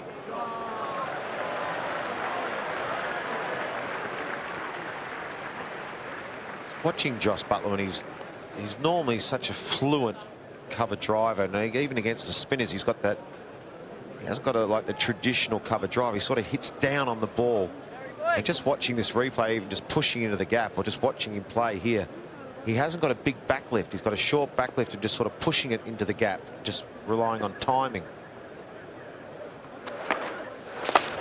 That's what he normally does, like that last drive.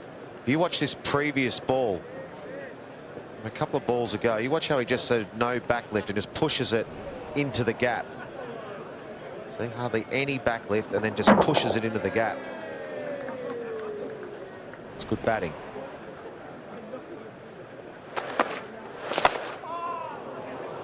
Wider. And when he drives, as you say, doesn't drive with a kind of classical front elbow. He almost flat bats it with his wrists. He was a hockey player in his youth, and I think you can see that with the way the wrists try and come into that shot. And that's what that's the shot Nathan Lyon's trying to get him to play. Good battle. 120 for 4.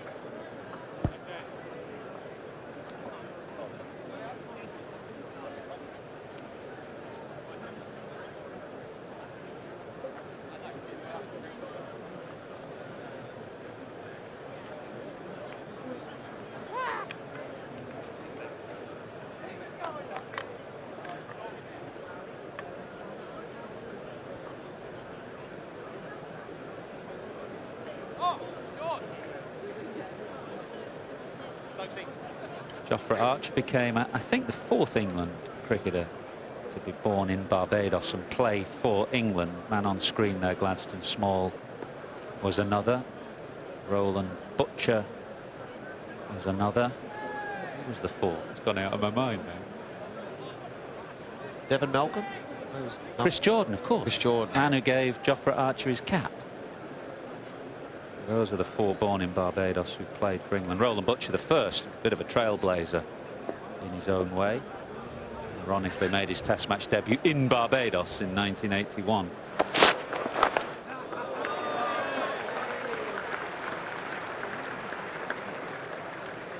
Single brings a 50 partnership, a hard-fought 50 partnership between these two players who've just had to put aside their natural instincts a little bit.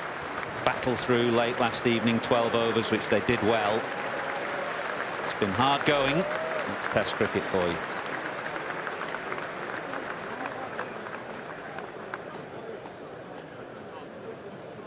Joss Buttler, he's faced 70 deliveries, only made 15. Contributed 15 runs into this partnership, but this will do him the world of good, just batting out there.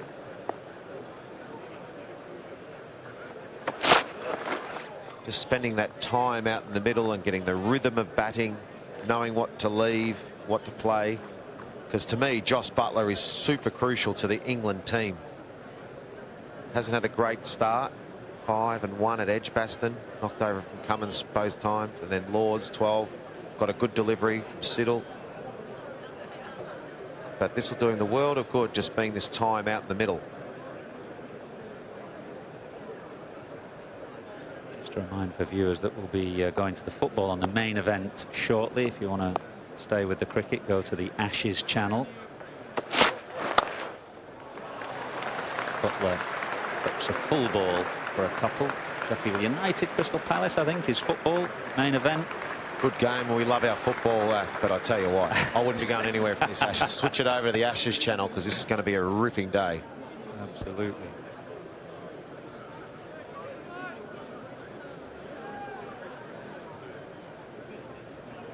Yeah, main event football coming up. So if you want the cricket, go to the Ashes channel.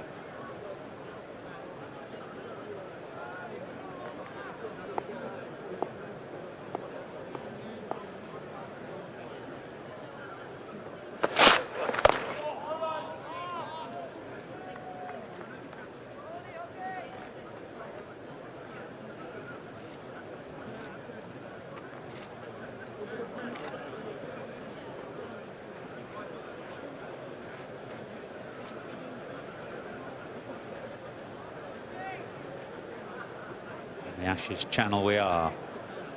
Hopefully you're with us if you were on main event. Fascinating cricket in progress here before lunch on the 5th day, with England's lead 131.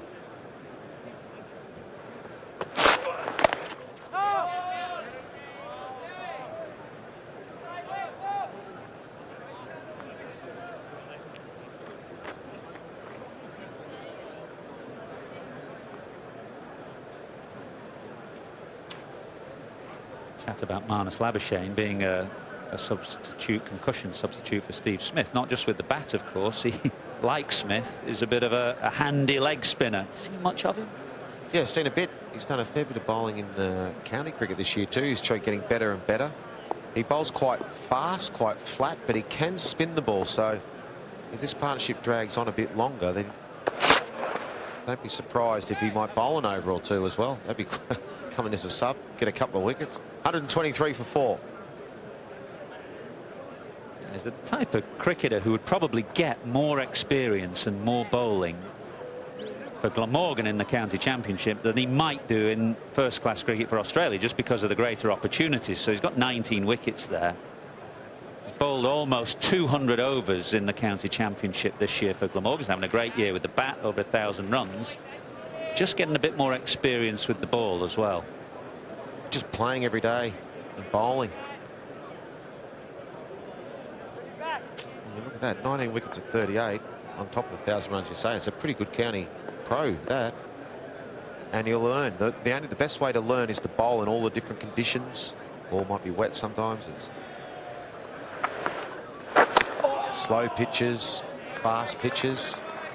So yeah, it's a good opportunity that he would get here, because he wouldn't, as you say, quite get that opportunity in Australia. He was a genuine part-timer. Yeah. Just going to ask Benedict how much havoc a concussion substitute is playing with his scorebook. It's a nightmare for the notchers, a concussion substitute. Got us confused with someone. Who cares? Taking it all in his stride. How excited did he get when he said, when Benny said, when it actually he could, if he gets a catch, he's a sub at the moment, but then when the news comes through, he'll be a real fielder. It goes down in his stats. We were talking about that an over ago. That's what Lyon is trying to get him to do. Once Buttler gets to the pitch of the ball and covers the spin, he takes the risk out of the equation. Lyon's hoping to try and deceive him with the drop and the spin, but Butler's right to the pitch here. And that was a more controlled drive. We showed you a couple of overs ago when he's got that limited backlift and punches it through rather than the big flourish when the bottom hand comes through. That says to me he's starting to get his fluency back and rhythm back of batting, Buttler. Even the defence looks a bit more solid. As I said last day, just that time out in the middle, it always gets easier. I think Butler's just one innings away. This is hopefully the turning point for him. A couple of low scores in the first test, missed out in the first innings. But to me, he's key for England. He's such a destructive player. Change the course of a game in a session. Oh, bowl, good comeback.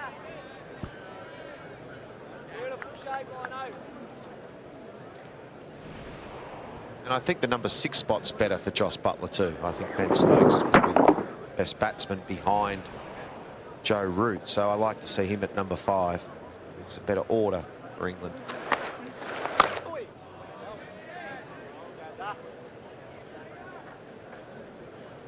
A few tweets yesterday from England supporters. Why Gaza? Why do you hear bold Gaza all the time for Nathan Lyon? Gary Lyon. Who did he play for? That's a ridiculous question, really. But he's a legend footballer for the Melbourne Football Club. Gary Lyon have the same birthdays in September the 13th. He's a good man. Gary Lyon was a wonderful player too. That's why it's Gaz. 128 for 4.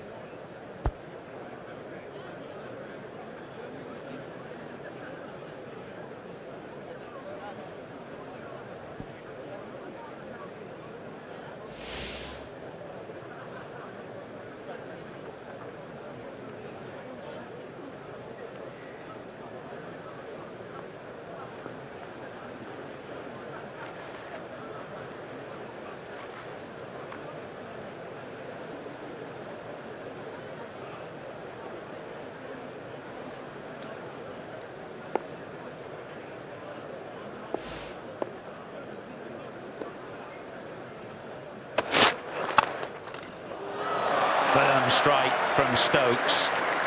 It really flashed back past Hazlewood, and that's why you'd have seen Buttler at the non-strikers end diving for the crease. His fear was that Hazlewood could have deflected the ball onto the stumps. Just a fraction full from Hazlewood. To me, when you see these sorts of shots, it's the mindset of the batsman that anything's a fraction full to get in the mindset of scoring. That's what I'm interested to see about England today, is whether they were just going to defend and sort of bat time, or were they going to try and look to score? So they're looking to score too.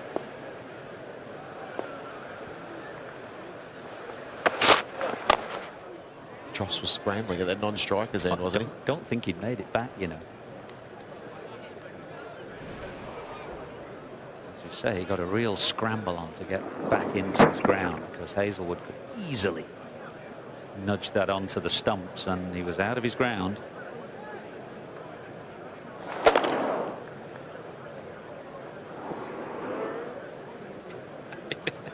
It's still not in.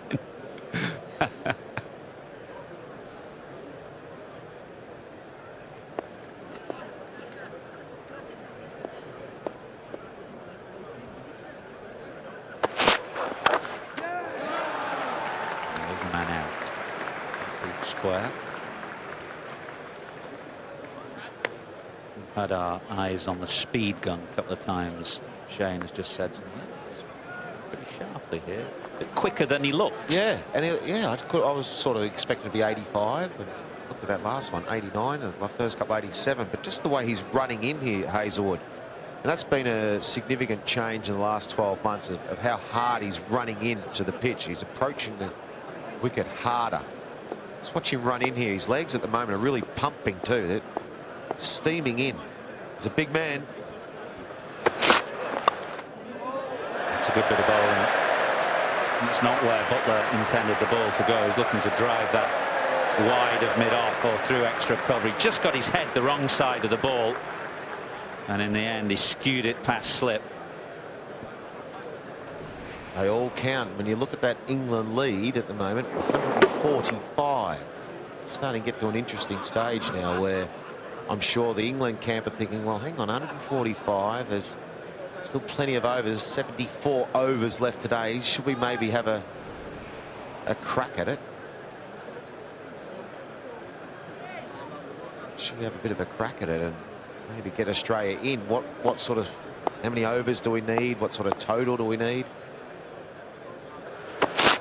You would think it'd be a minimum of 50, wouldn't you? 50, 55 overs, which sort of means another 20 overs of batting.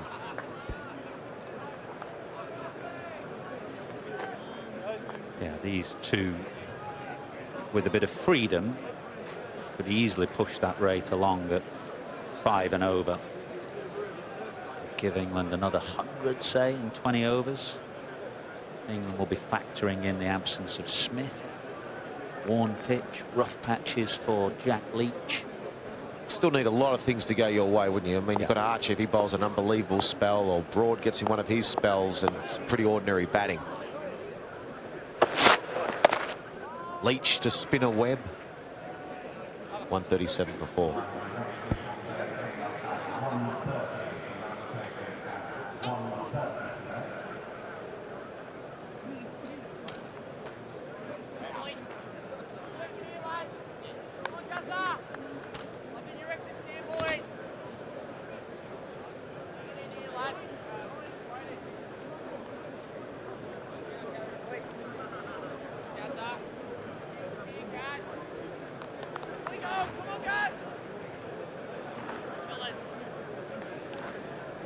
On 37 for 4, the lead 145. Wicketless session so far for Australia.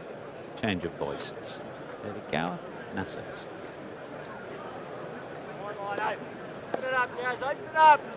Thanks, Athers. Good from these two, Stokes and Buttler. Oh, good on it. Partnership of 66. They like batting together.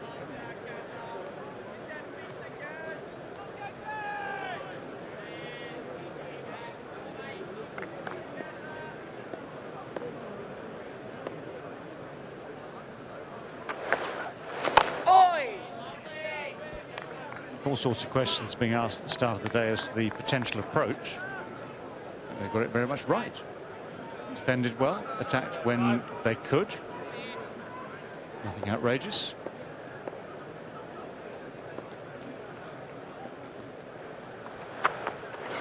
Oh!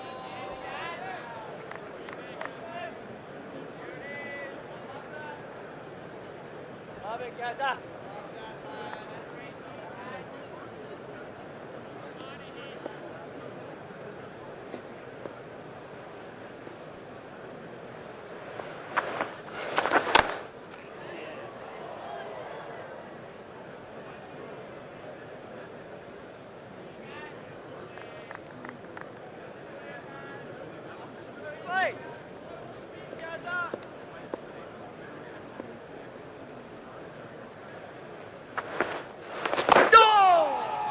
Noticeable how both these, and I think it's an England team policy to try and play Lyon more off the back foot, has got him in trouble a couple of times. 2 reviews on the back foot could have been given, should have been given. Both Stokes and Buttler hanging back because of that dip and bounce that Lyon gets.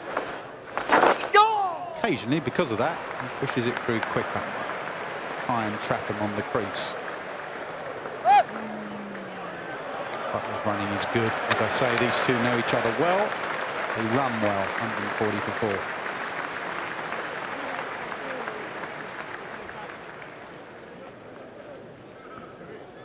4. It just gets easier. That's always been the rule, always been the way. Once you get set, once your eye gets in, to use that old and still very valid expression, and you judge the length more consistently well, then the job of playing spin is always easy. So it is about that first 10, 15, 20 minutes.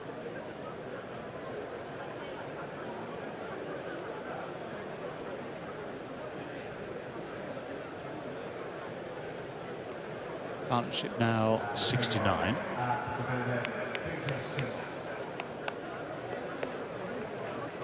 First of the day for Pietersen. He's picked up what, 2 for 19 from 8 overs. Good caught and ball to get rid of Denley first. And then one that came from nowhere, Rory Burns. Also Rory Burns, decidedly unlucky with that. Down the pitch. Stokes often does that to people of less pace. Try and get to it before it moves. He did it to Vernon Philander in the South Africa series. Siddle will make note of that. Quite quick enough to push him back, but he might drag his length back. Well in this series. Oh, very well. Could have had more wickets. There's been a lot of drop catches from him.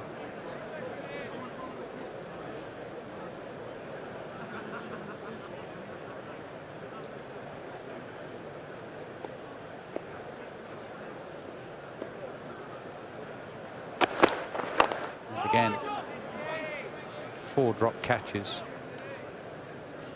Still ended up taking a very good caught and bowled himself.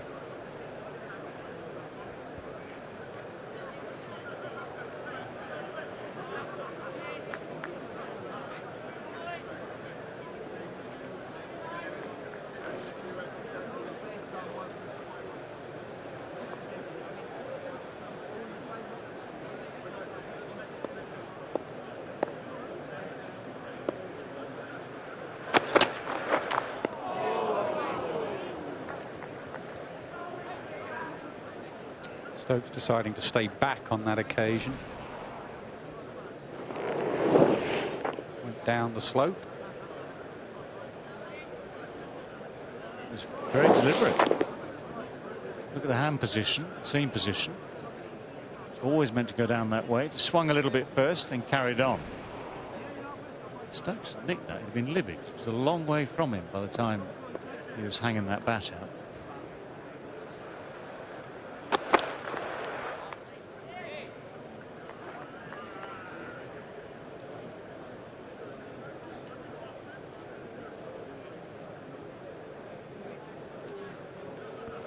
It is the great thing about the play and miss. If you've got the right mentality, you just stick it out of your mind, forget about it, just make a mental note not to do it again.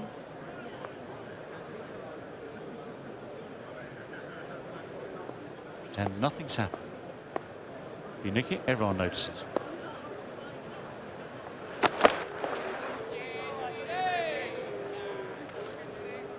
Generally lines it up pretty well from over the wicket. Just got some stats from CricViz since 2017. Over the wicket, Ben Stokes averages the best part of 61. From round the wicket, averages down at 27. Pietersen does go round the wicket and creates an angle. Everything's going in one direction. Siddle over the wicket, slope going to the slip cordon. Just came back in nicely. Good start from Siddle, a maiden. 40 for 4. Yeah, first innings he was uncharacteristically expensive for his first couple of overs. Rather made a mess of the economy rates, but his method of operating is just to deny scoring. Does get a bit of movement. He's persistent, brisk medium, fast medium. Does a very, very good job.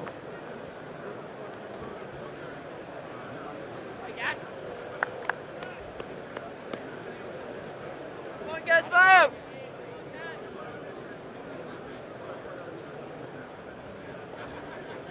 16 minutes to go to lunch.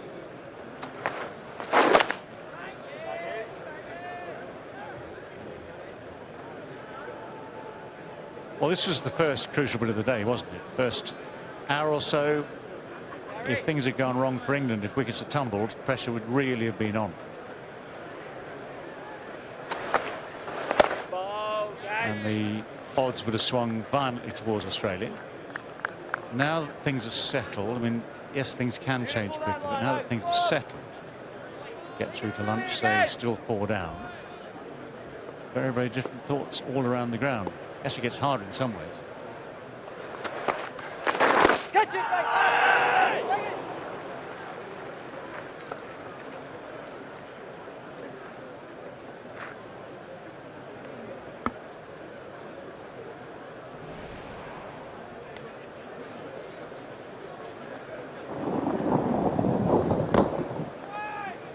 Those ones that it's not far from the inside edge, but no contact with bat, off it goes way behind square, even with a bit of anticipation. No way short legs going to get to that.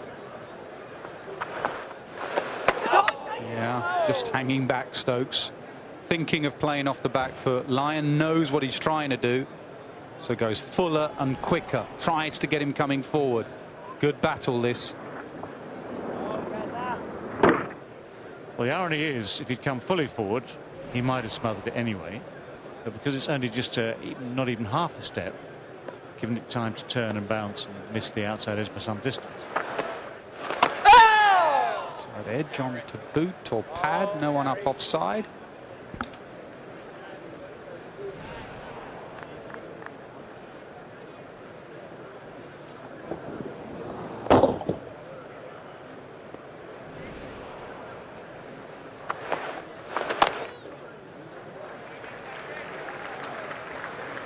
Takes England lead to 150. It's 142 for 4. Just wondering, Australia said this morning they might risk losing to win. Shane Warne uses that saying quite a bit. I'm just wondering about their slip position. David Warner yesterday was quite wide.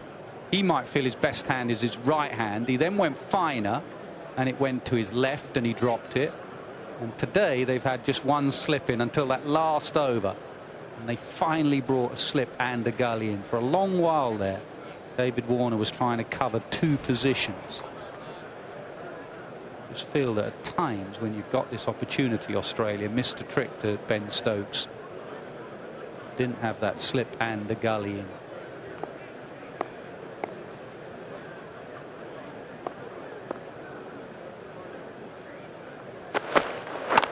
You stand in that position at slip. I mean, David Warner's a left-handed batsman, but he throws with his right hand. That was you as well, David? When I could throw, yeah.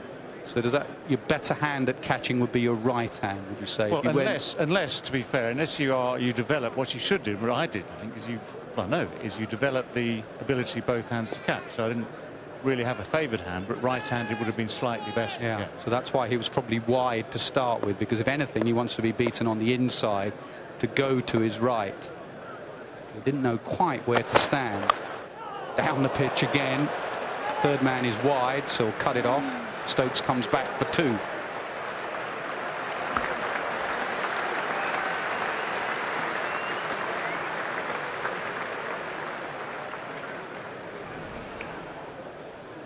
This is good stuff from Stokes.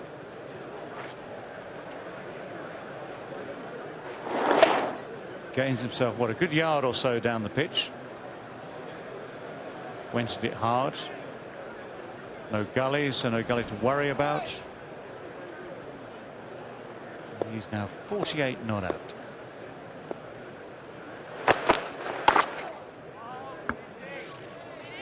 Yeah, going back to your question, I mean, if you're on your own at slip to the spinner, the rough guideline, talk to both and people like that who spend a long time, the rough guideline is the foot, the inside foot should be on the line of the crease, of the return crease. And you just take, from there it's pot luck. You sometimes go wider if it's a slower pitch. But you're there for the one, for the straightforward chance primarily. If you're a fantastic slips catcher, maybe then you will get the odd one that the batsman goes hard at. You're basically there for the one that is turning off a defensive shot and just catching the edge. But you're right, the other way around that is to preempt and say, right, left-hander, off-spinner, the ball is turning, not every ball, but it's turning enough. Back yourself to defend without the extra man saving one say, put the gully in, so you actually cover the error better. Because as a captain, so often that feeling is, if a chance goes begging because there is no man there, well, that's your fault.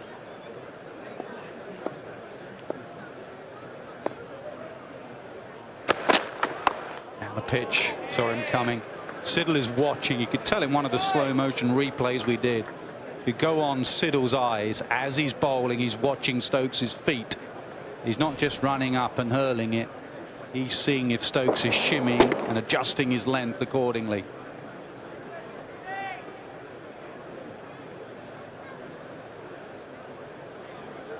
Nice reaction.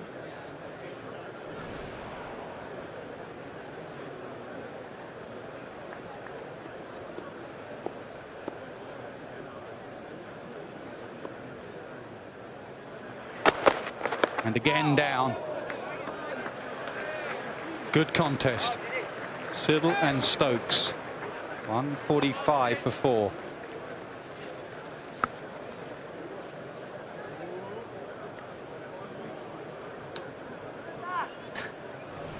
Well, they're enjoying it, which is nice to see. It's good tactics from Siddle to wait and watch and adjust. Yeah, the shimmy comes just a fraction too early, maybe. They lost an 85 miles an hour, 85.18. It's interesting, when you get to this level of cricket, 85 miles an hour for a lot of club players is rapid. At test level to Ben Stokes, it's, you know, he's treating it like medium pace. But you've got to remember that Siddle, you know, there is enough pace there to make life interesting if you're running at him down the pitch. It's not quite Archer at 95, admittedly.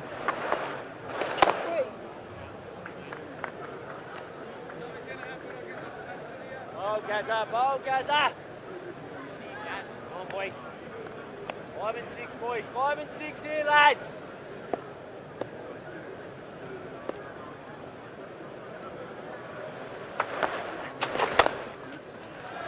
Got away to the man on the fence, so that will be 50 for Ben Stokes.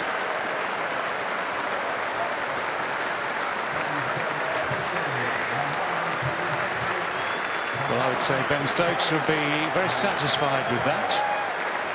It's been a really good mix of defence, attack when allowed, strike rate just below 50. That gives you a clue as well. They swapped, didn't they? Stokes and Buttler swapped in the order for this in the second innings here at Lord's. This partnership is prospering. 75. Driven away. 150 comes up for England.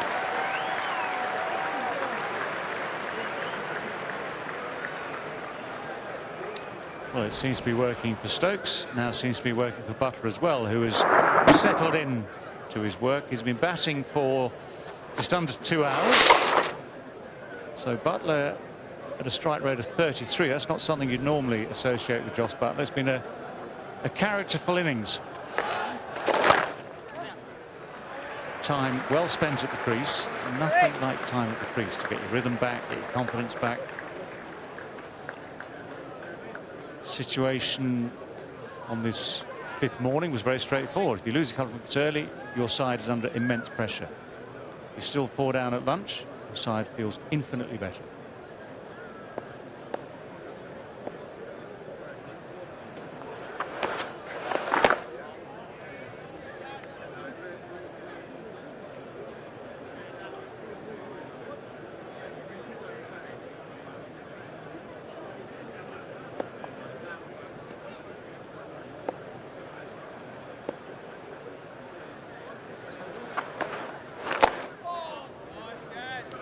.151 for 4. Ball, Gaza.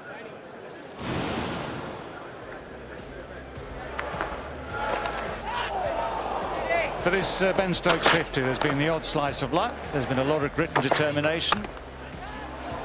You always see an aggressive stance from Ben Stokes here. But he has a very good technique.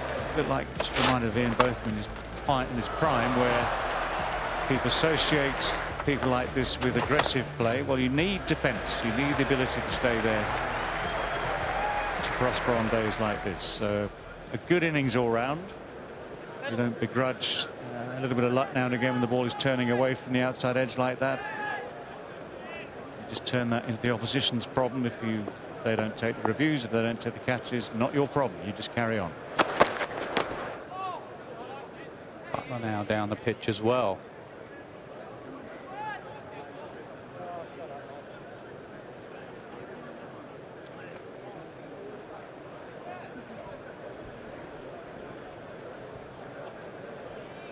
Buttler did this a lot against India last summer, shimmying outside the line of off stump, trying to take LBW out of play.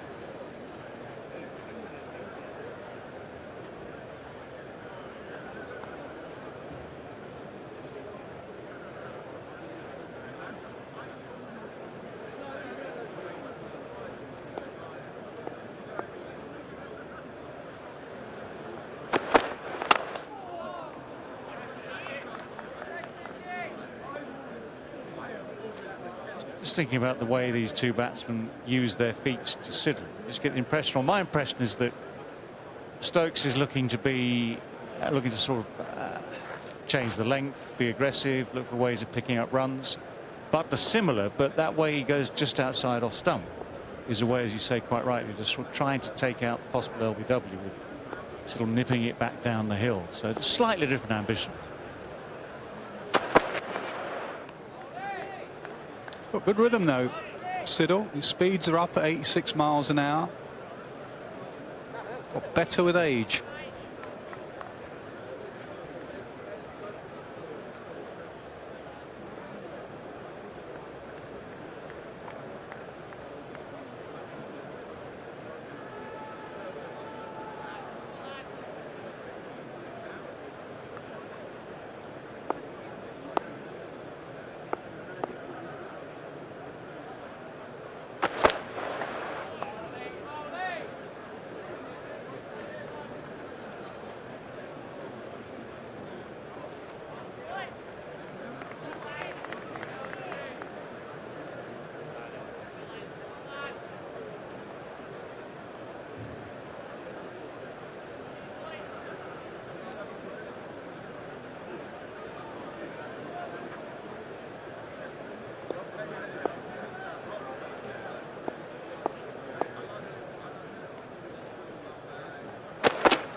Sneaking down one way across our point that we were making about Josh Buttler.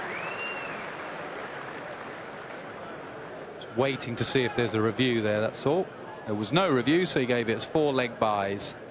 155 for 4.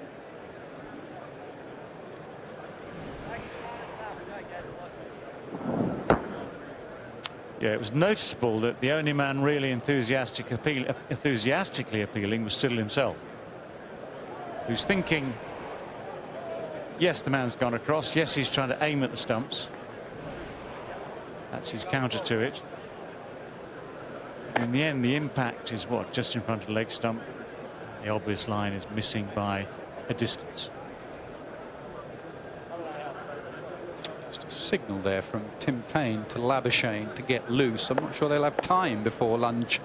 They won't. This will be the last over. Oh, that's scrubbed. It really has. Toe end of the bat again. Stokes same back. Yeah, it's well bowled, and Stokes has been beaten for length here.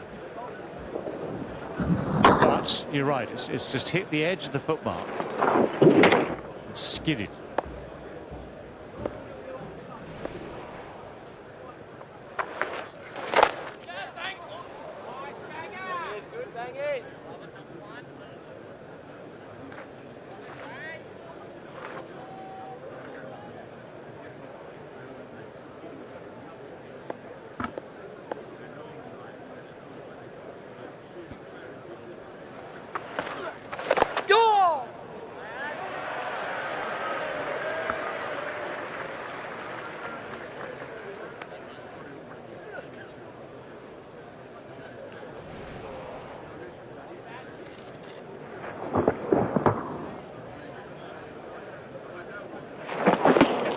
Well, even if you have got the slip and the gully in, kind of, or whoever you've got there, it's kind of incumbent to get a hand on the ball and stop it.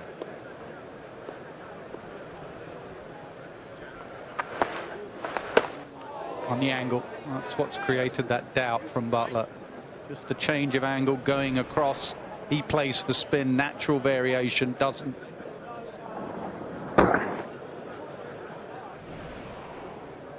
Millimeters, that's what makes the difference. Catch! In the air, just past Lyon, a diving Lyon. More millimeters. This has just gripped a little bit in the pitch. Hasn't quite got to it. And that's the thing, if you're attacking spin and there is a bit of turn around the place, you really, it has to be a full half volley. That dip just a fraction. It still looks very full. But that's the risk you run if you're attacking. Last ball before lunch, a good solid block from Ben Stokes. A good solid session for England. They wanted a quiet session. They've got a quiet session. The two lads that know each other well in Stokes and Buttler put on an unbeaten partnership of 86, and England have a lead of 165 at lunch. Well, there might have been some minor worries at the start of the day. There might have been some major worries at the start of the day, but they have been largely calmed now by that session. Full credit to both these men. Stokes on 51, Buttler on 31.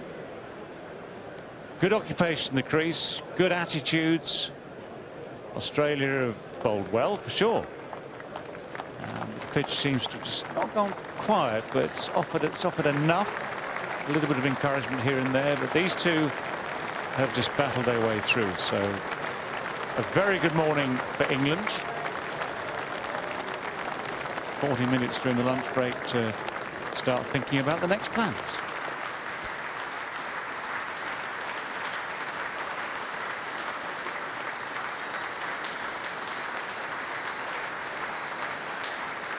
One of the best walks in the game. Got out at lunch for a nice Lord's lunch. Stokes and Buttler walk up the stairs. They've done their job in that first session. Both remain not out. Buttler has 31. Stokes has gone through to a well-made 50. He's 51, 157 for 4.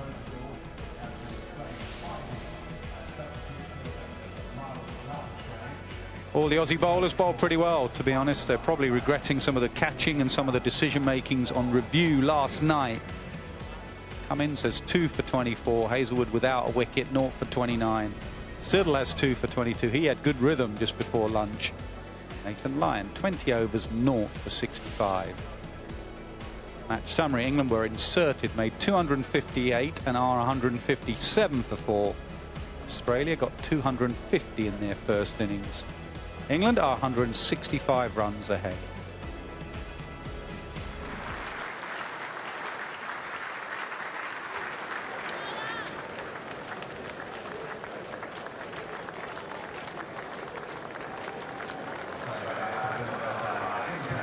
Thanks, David. The batsman did well this morning.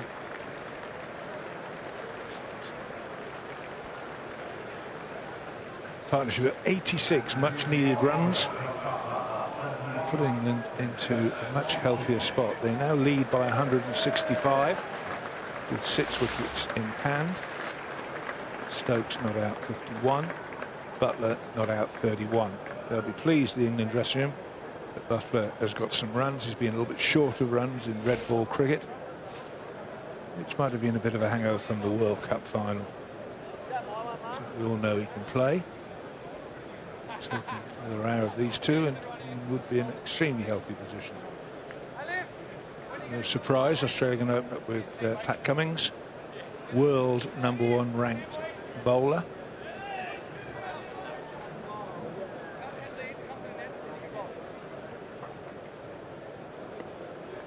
Just 12 overs so far, so he'll have plenty left in the tank. 12 overs, 5 maidens, 2 for 24. And those 2 wickets, of course, were yesterday.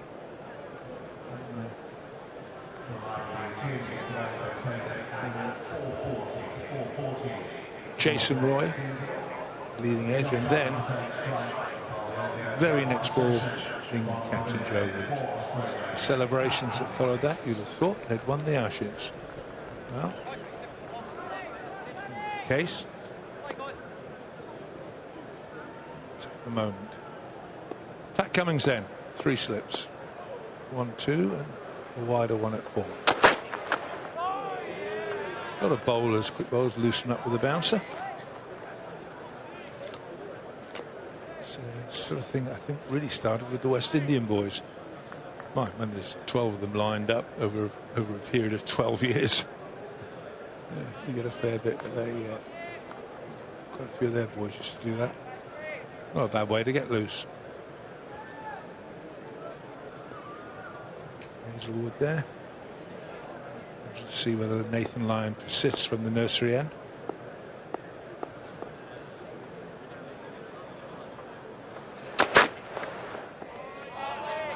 Or whether Hazelwood a little burst from the nursery. Nursery end, he bowled extremely well in the first innings. Or Nathan Lyon continues. They're both loosening up, so we'll have to wait and see. Good afternoon, Beefy. It's been a riveting test match. Where there's been a bit of a spoiler, yes, but there's been periods of play here, and the match was very beautifully set up last evening. Could have gone either way. Like you mentioned, Ben Stokes coming in, a gully in for Nathan Lyon might have changed the entire complexion of this contest. Simple equation for Australia. They need wickets. They will have to bowl the best bowlers in this first initial spell after lunch to try and get them there. I also think that contest between Archer and Smith is a really important event in the context not only of this match but of the entire series. We're very interested to see how Smith comes back from it when he's available. Oh, I'm pretty sure he'll play the next test. I think you feel the same way. Disappointed he can't bat today. Short ball. And you definitely think that the fact that he's unavailable to bat will be working in England's minds as well. The captain Joe Root, if they get a big enough lead, maybe have a crack at Australia. 40 overs maybe, Beefy? Yeah, the first part of the equation is the important part. Get the runs on the board before you even think about it. But yeah, I think Australia, if you can get into that kind of situation, they'd be a little nervy. From psychological, from the England point of view, Steve's not batting is great, but from the Australian dressing room point of view, that is a worry.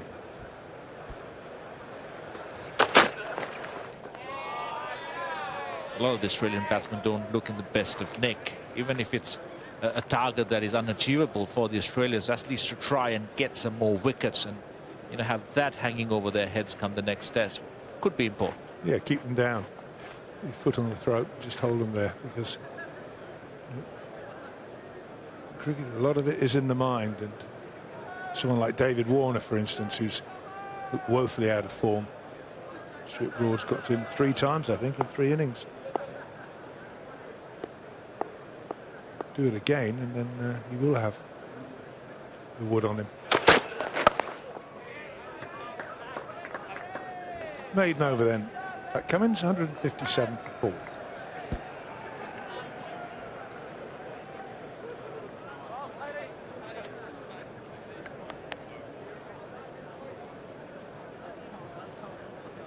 The question has been answered for us. This Nathan Lyon will continue. 20 overs, 2 maidens, none for 65, but it's passed the edge and taken the edge of both batsmen without any success yet. Come on, Lino.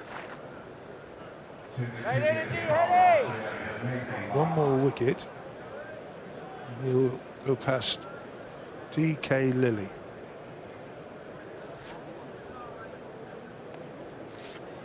Worked hard at his game to get himself where he is. On you guys, Mo.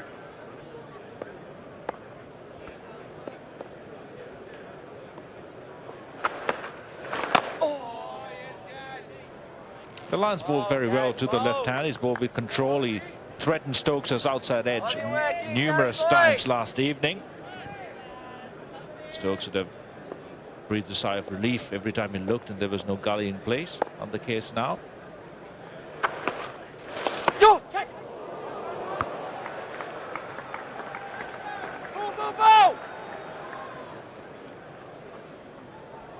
Eyes. Well, there you go.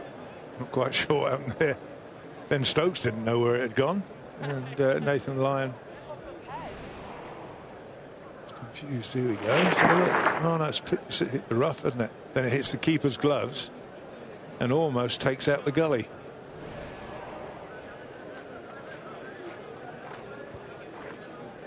Definitely more worrying for Australia than England at the moment. I think it's a very healthy lead. 6 wickets in hand. They'll definitely get well beyond 200 in terms of lead.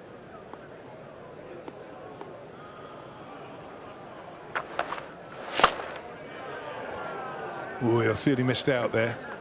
Just over pitched outside that off stump. It's there to be hit, but he hit it straight to extra cover, Josh Buttler. He's batted really well this innings. Change in the batting order for him, going one place lower down.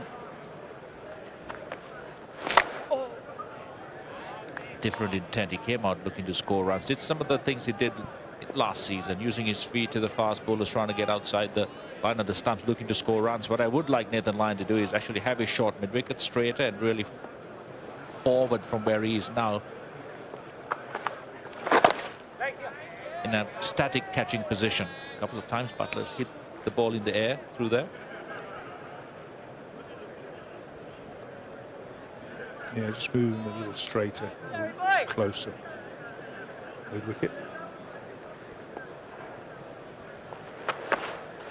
Ball, guys. 158 4.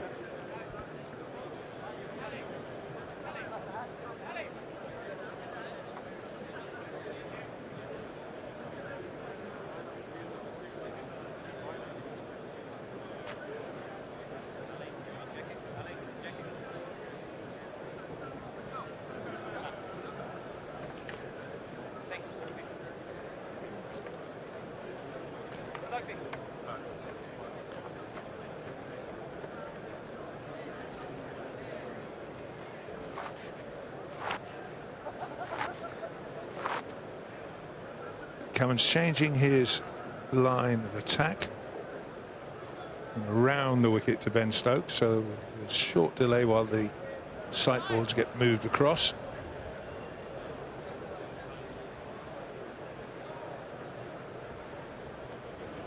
Lyons looked much less threatening bowling to the right-hander today. Could be a variety of factors. Maybe the pitch has slowed down a bit. Maybe the ball's older and softer. Maybe Buttler's just batting a lot better.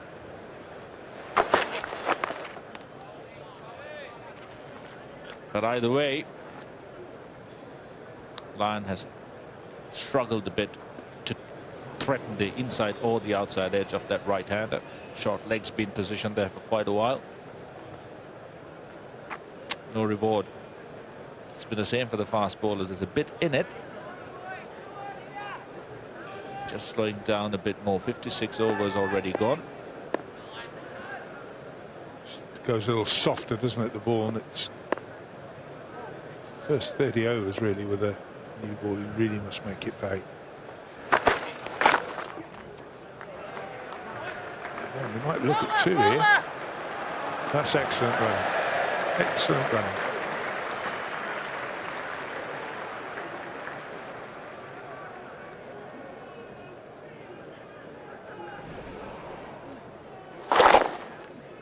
Immediately they're thinking 2, which is good. It's positive cricket.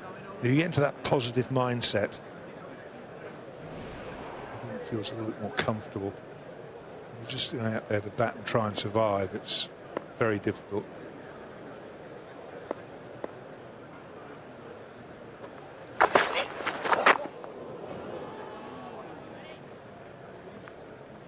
There you go, the variable pace and bounce in this pitch.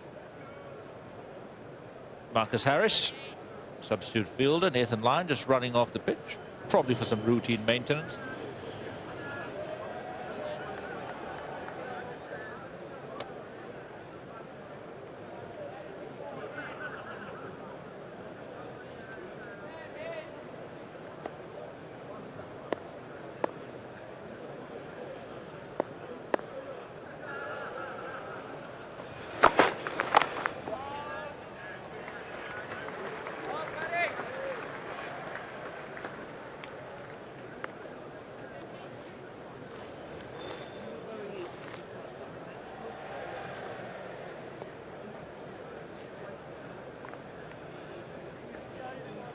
can see by the fields that beefy that Australia are a bit worried about England getting quick runs.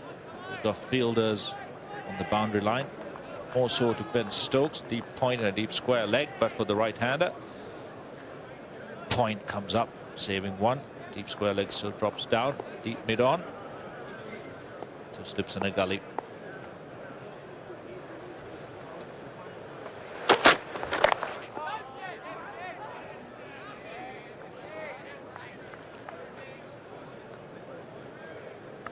That's why I thought yesterday was so important, having that gully in for the off-spin as soon as Ben Stokes came in. Ben should be mindful it's not just about this game as well. It sets him up for the series to come, the rest of the test matches as well. If they can get Buttler, Stokes out cheaply, it doesn't do the English batting lineup a lot of good in terms of confidence. Well, they're probably a little bit short on that anyway coming into the game. Probably not so much Ben Stokes, but some of the other guys would have been.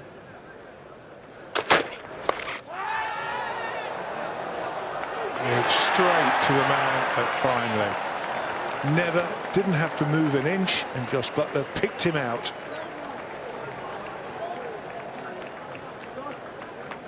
Cummins has got the breakthrough, broken the partnership. Yeah, really well bowled, great direction, great height. It's a really tough pitch to play the short ball on. It's not easy to get under it, to leave it.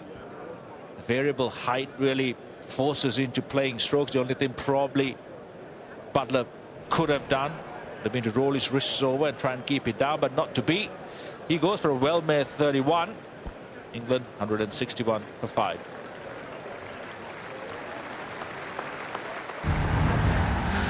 Wow, that's a key breakthrough.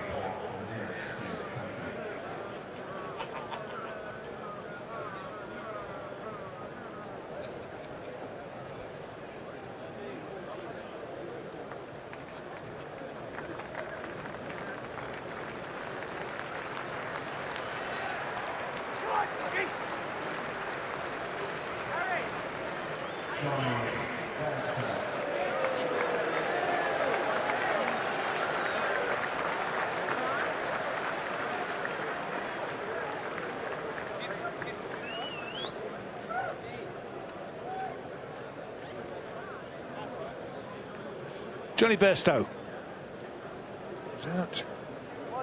Played well first innings. And a knock like that would be very much appreciated. Have a look at the dismissal. It's actually a bit of a top edge, but Hazlewood barely has to move an inch.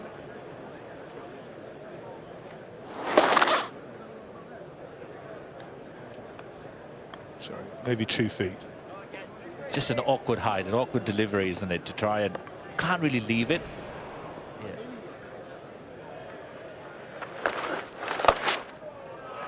And then you get caught in two minds whether to really either you ride the bounce or you actually try and hit it out of the ground. Buttler caught in two minds.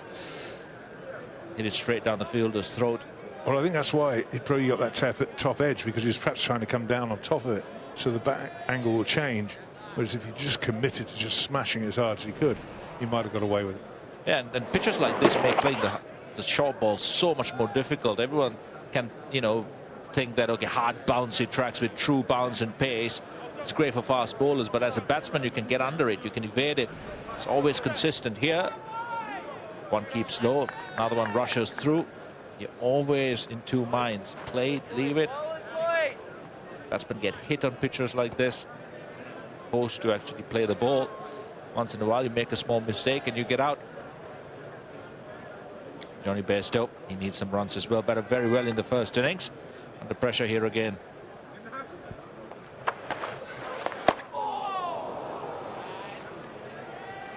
There's some players that when they come out the bat you think they're maybe just not great starters, and I think you got one guy here who just wants to feel the ball on the bat a few times, hit a boundary, then it relaxes him.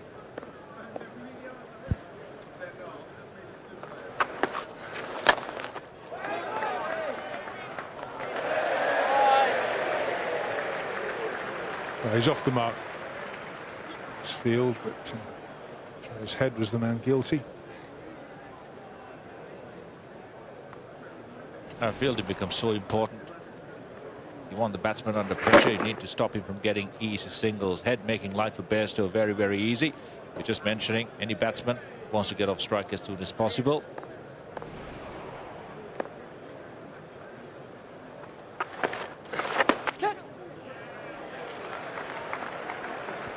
A couple here. Just drifted down the leg side. Leg byes is the call. You can see Lyon putting in the extra effort, a little bit quicker through the air, a little bit flatter, trying to, you know, extract as much turn as possible from this pitch. Went round the wicket because over the wicket was not effective to the right-handers. That's a big appeal, very close, drift, a little bit of turn off the pitch. Tim Payne has not had a great time with referrals. It's going to be close, and we're going to have a look. Copy that. The only thing I'm worried about is TV how umpire far down he director, was. player review for LBW. The Football on-field bounced decision over, is but not we'll have a out. look. May I start with the front foot, please? That's a fair delivery. Let's move on to front on, please.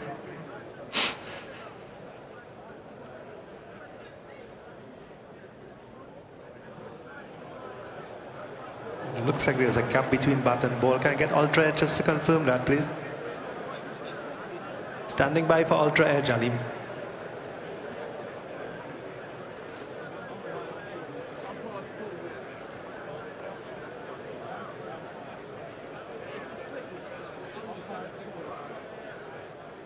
There's a flat line as the ball passes the bat now. So I'm satisfied that there's no bat involved. When you're ready, ball tracker, please.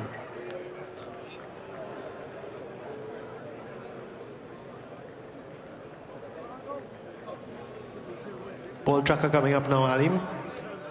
Ball pitching in line, impact in line, and waiting on the proper graphics, Alim. Hold on.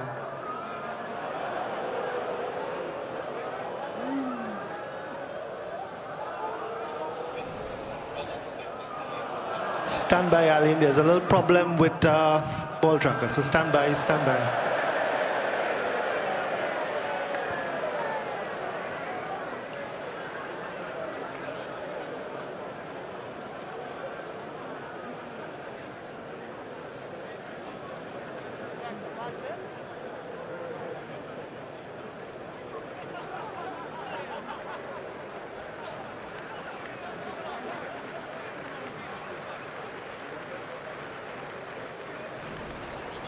Here we go, Ali. Ball pitching in line, impact in line. The wickets missing. So can you put Ali back on screen, please? Ali, you'll be staying with your original decision. You're on screen now.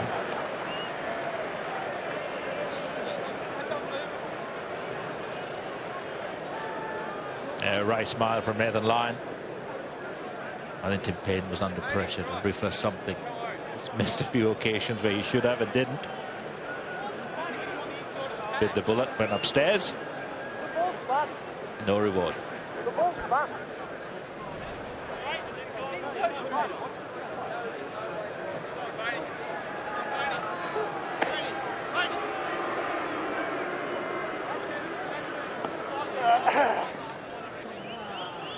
There's got to be a guess that system.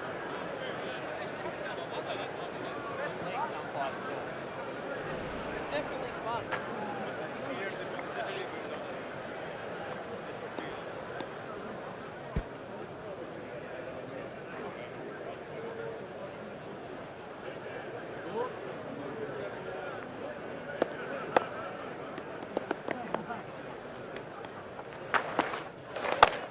Bang is here, mate.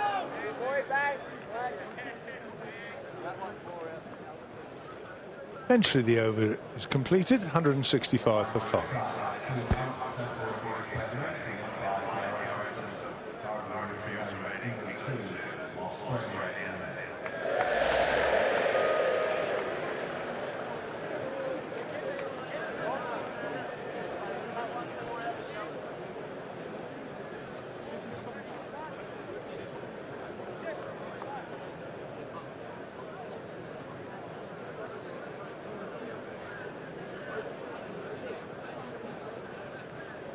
What do you think, Beef? If Australia bowled out, sorry, England are bowled out for, let's say, 200 to 220, an advantage, England there for a great game, probably a result. England fancy that as well, I think. More so than Australia. Psychologically, no Smith. That's dent the dressing room a little bit, confidence-wise.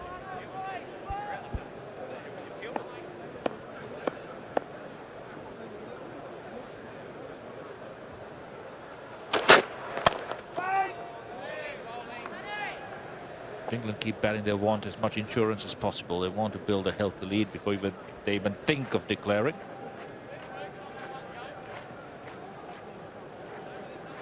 A low-scoring game makes for a thriller at times. This has been an absorbing Test match.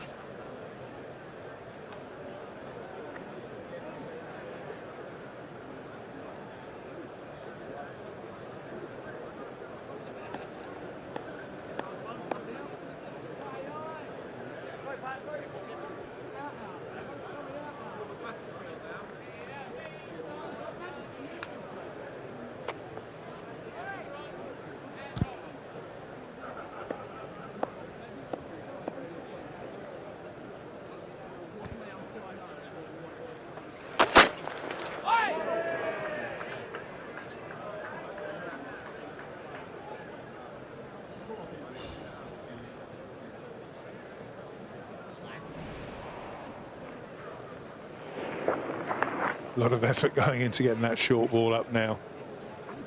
Pitches pretty much dying a death, I think, slow death, pace-wise. Sort of certain Archer gets it. New ball. Whip it through for a while. The balls do get soft on the pitch. Then you've really got to work to get the ball up.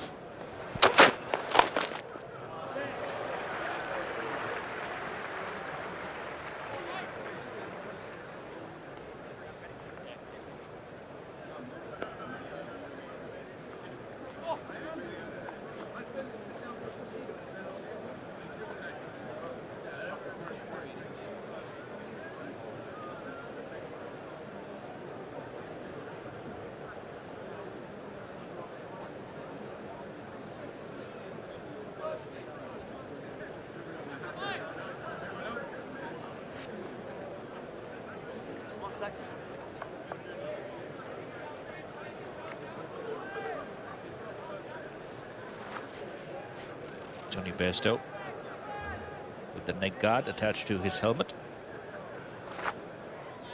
Bit of tinkering, he's ready to go. Are you a fan of rotating your fast bowlers respective of their form, because they're playing a four-bowler combination, Australia? Would you rather go down the route of having your best fast bowlers play all the tests and try and find a way to fit Mitch Marsh in? I think I might have punched someone on the nose if they told me I was being rested. I really can't think of anything worse. Totally against it. You're in form, you're in form. You know, do you drop batsmen if they get hundreds? No. So why drop bowlers? It's an interesting question. I think Mitch Marsh gives Tim Payne and the Australian camp so many more options. You have a full fifth bowler to shoulder the burden and also take wickets.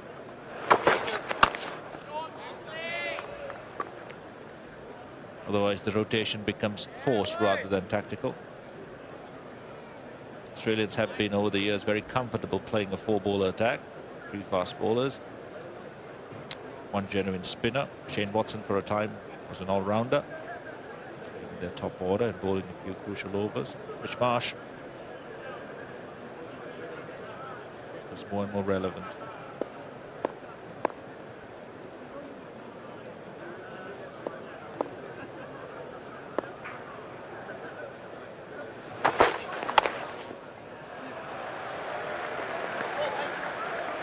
Again, he wants two, and he's going to get two. Fantastic running.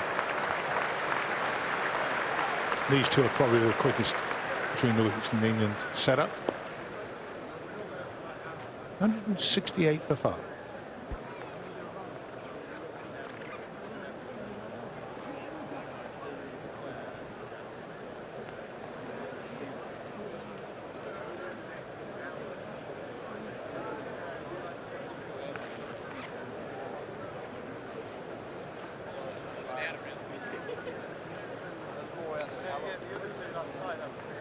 Gaza.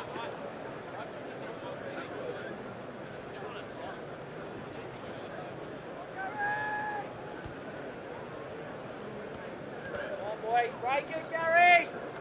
Come on, Gaspo. Session since lunch, 5 overs, 11 runs and the 1 wicket. Nathan Lyon to continue. Again, excellent run. Frustrates the bowler. He thinks, I've got the new batsman, I want to have a few balls with him. They're looking for that single, and once they go, it's very difficult to stop them from that just going on. Whether it pitched in line, I'm not sure.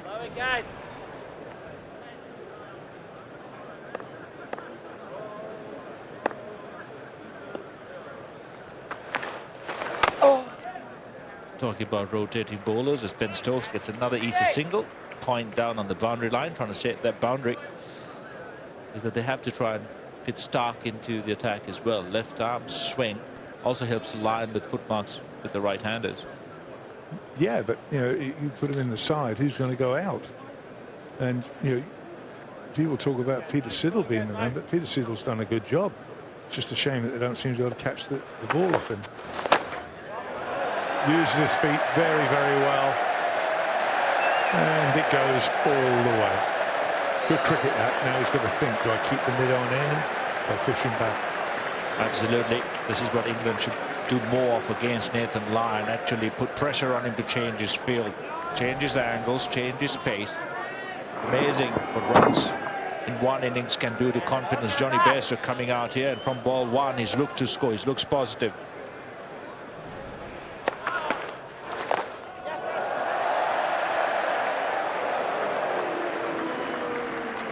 Stopped. Aston might well have gone for 4. Pushing that lead on now, 185. It's interesting to see if there was some communication from the dressing room with Johnny Bairstow as well.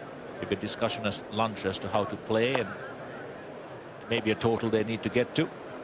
A lot more intent now. Was that another catch?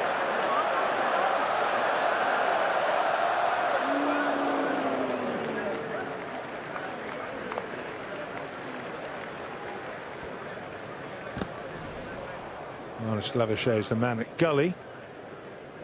That one turns, it disturbs the surface. It wasn't a catch, but the bowler won't be happy.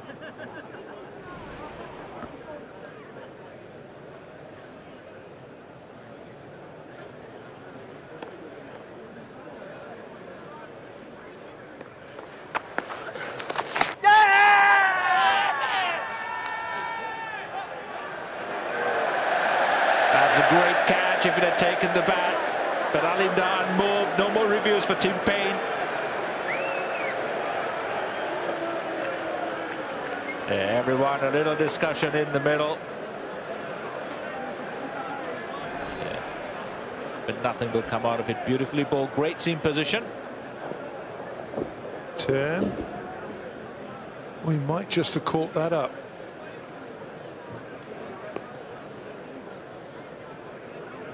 This might show you.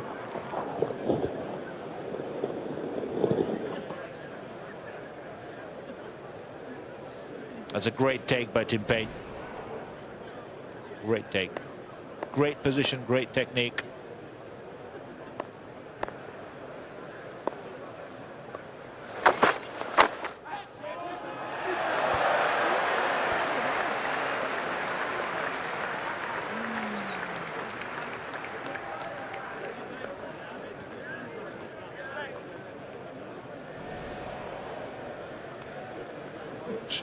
See what we get from this.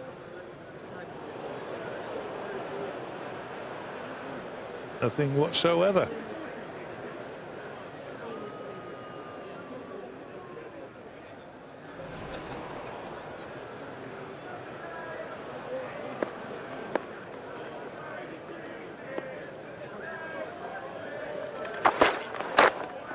Seems a lot more urgency now in terms of trying to score runs. Johnny Bairstow coming in, Josh Buttler from yesterday as well, Stokes, 21% first session in terms of attacking shots. Already a 10% increase in this one. It's great to see. Moving the game forward, trying to build a lead. Get to about 220, 240 quickly, then they can make a decision, England, as to how they want this test match to pan out.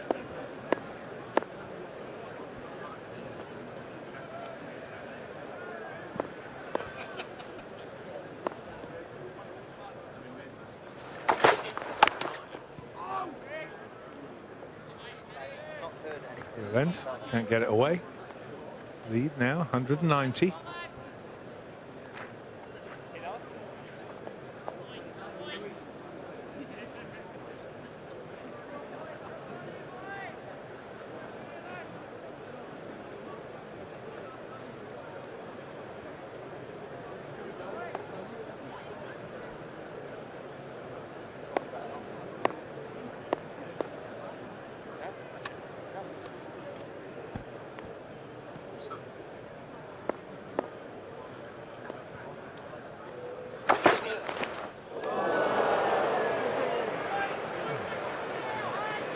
Aggression being shown now out there. Yeah, there's definite intent. I think it's about moving the game forward. I think there must have been a chat just after lunch. We saw a reserve coming onto the field to help Johnny Bairstow with his helmet. Something in terms of planning as to what England want to do with this game. I think advantage is completely with the home side. They have 5 wickets in hand, 2 batsmen in, Vokes to come. Quick runs will make for a very, very exciting test match.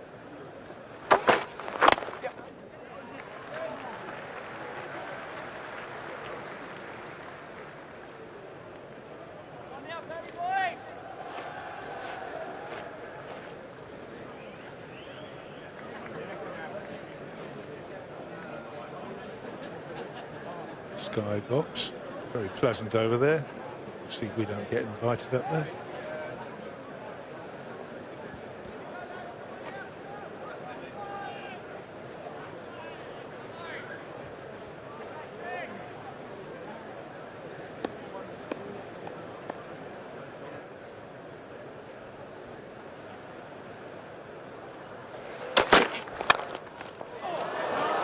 Good shot.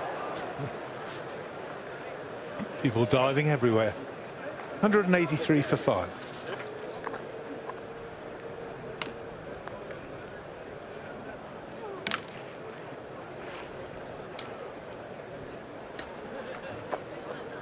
Come on now.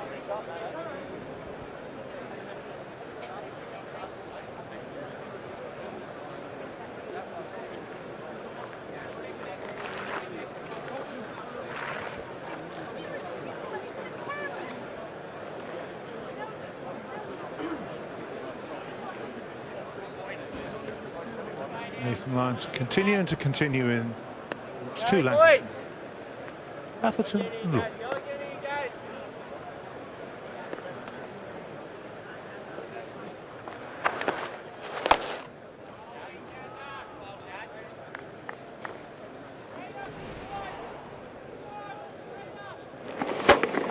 Crunched straight back.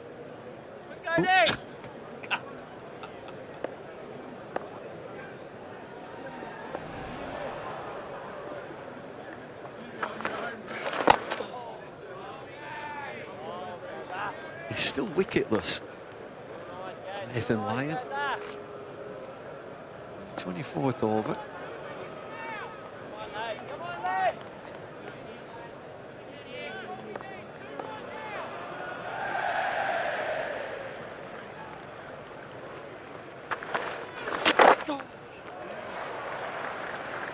It just seems that plan, it's a definite plan.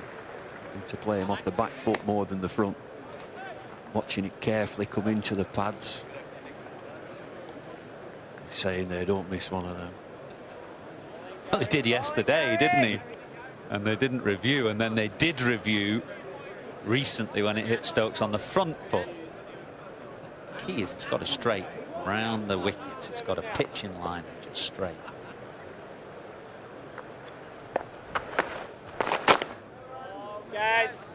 Johnny Bairstow's come in and looked really positive. Played that big shot. We're long gone for 6. Bang, boys, bang, bang here.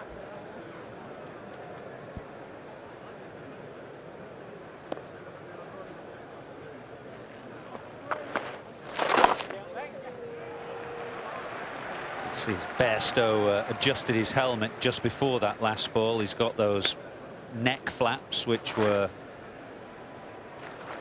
cause of much discussion yesterday. Steve Smith, of course, didn't have those. I don't think they would have helped him out because it hit below where those flaps are.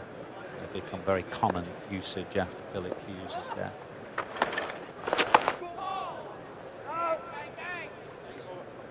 $185 for 5. Lead is 193. Remember you trying one of the first prototype helmets. What was it? Hockey helmet initially, or lacrosse? Lacrosse helmet.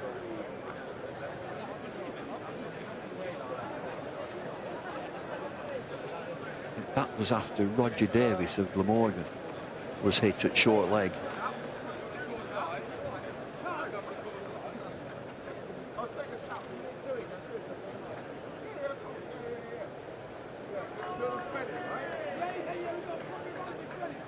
This is good for England against Lyon. A day 5 pitch that's spinning. 24 overs, 3 maidens, none for 81, so they've been proactive against him. Pat Cummins 3 for 33, starts his 17.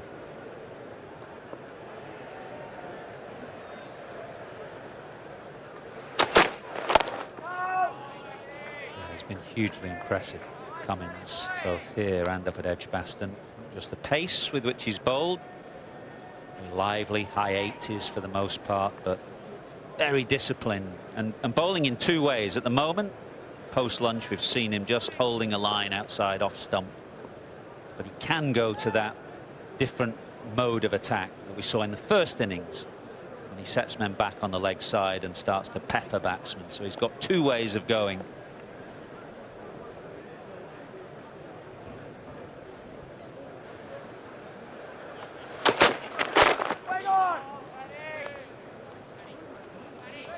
Bowled 21 overs, Pat Cummins, in the first innings.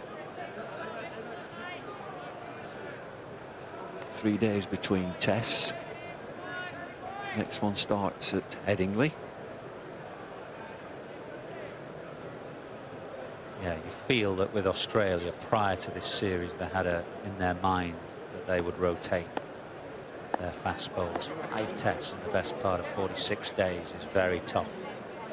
They've still got Stark up their sleeve, Pietersen to come back after a rest.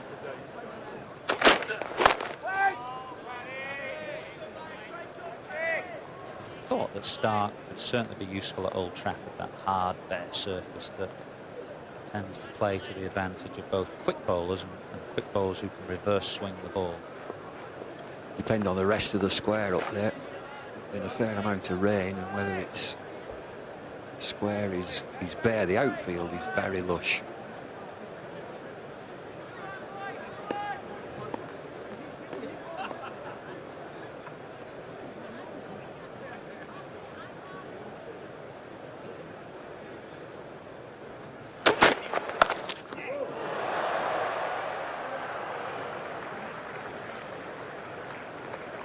Takes that short ball on, Johnny Bairstow. 2 fielders are set back at deep back with square and fine leg.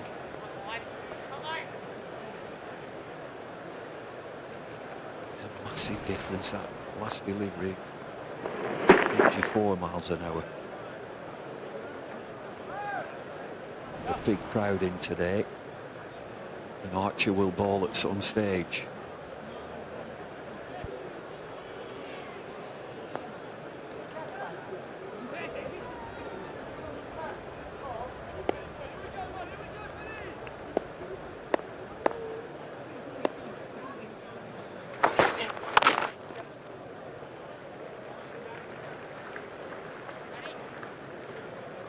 Good fluency to Stokes batting.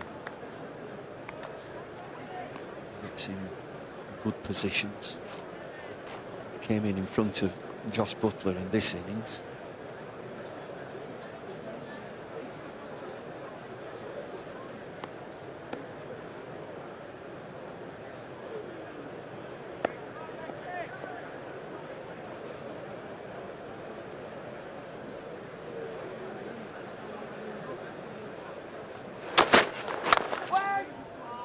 187 for 5.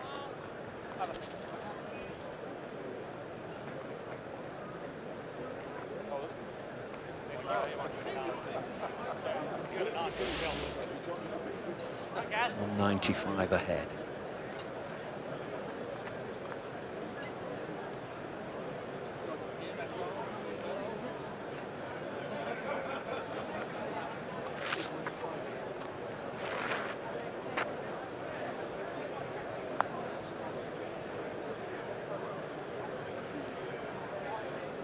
Lyon has another goal.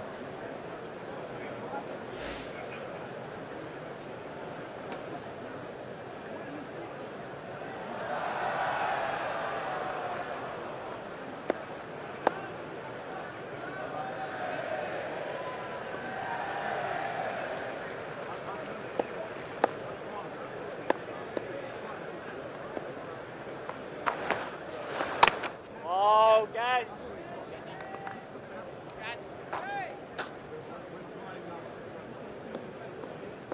Scary boy.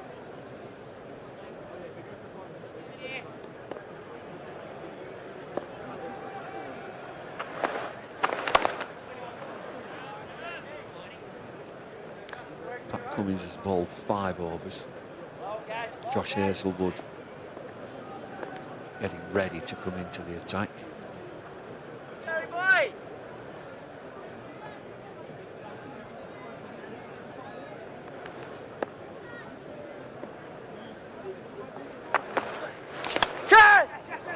Side edge, this is a chase. They still look for 3. Only 2. You know, there's a number of occasions in this innings that Stokes has edged through gully. He's been put down at slip, David Warner, but I reckon 3 occasions he's knocked it in the air to where gully would be. He's had 2 men out on the sweep all innings for Stokes. I can't remember Stokes playing a sweep shot after getting out sweeping in the first innings.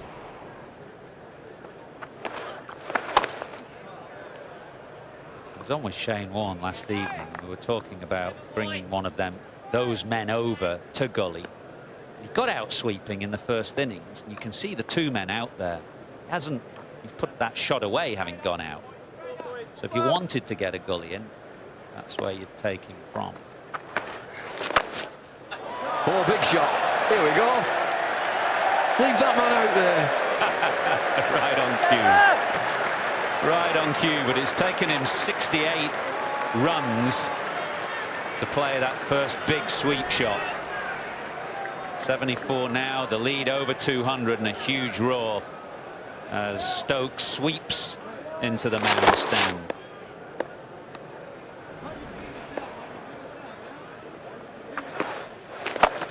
And goes again. High in the air, high into the crowd. 201 for 5. London buses. You wait an age for a sweep shot. And Stokes plays 2 in 2 balls. His first 2 sweeps of the innings. And he's nailed them both.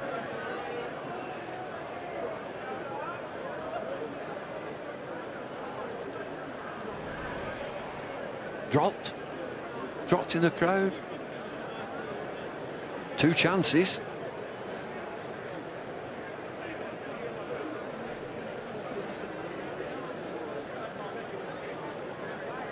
Well, with those shots from Stokes off Lyon, and shot that he played in an earlier over off Cummins where he looked to hit him hard over the top, just a sign that England feel they're in a reasonable position now, that he can play with a bit more freedom. The lead 209. The pitch has played pretty well up to now on day 5.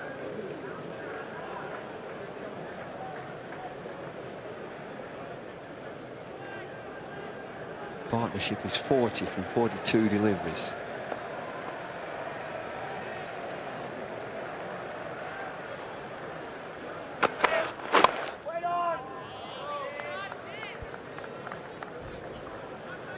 Terrific spell from Cummins. 5 overs, 1 for 11 after lunch. This is where Australia have been good. Their seam bowlers just relentlessly kept on coming in this series so far. very few occasions has a good spell been followed by a bad one to release the pressure. That's what Peter Siddle's task is now.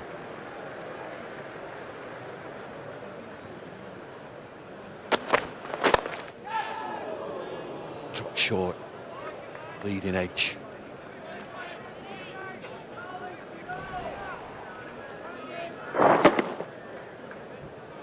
What won't be lost on England, the Lions figures. 25 overs, none for 95.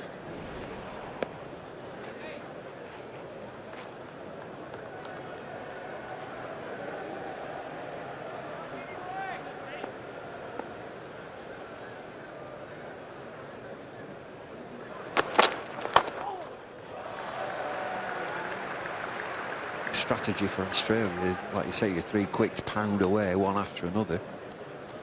Lyon is either the threat as a wicket taker or to hold things together. Well, he's not been able to do that. Wicketless, 25 overs, 95 runs, so England have tended to play him off the back foot.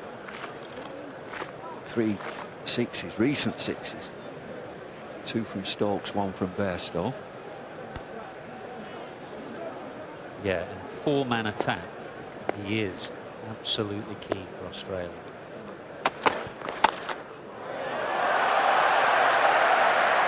Clincher through extra cover. Ben Stokes advances down the pitch. Yep, he's 8-4 now. 8 fours and a couple of sixes, and suddenly he starts to find some fluency. Advancing to Peter Siddle, who's only 79 miles an hour, slowest of all the seamers in this game.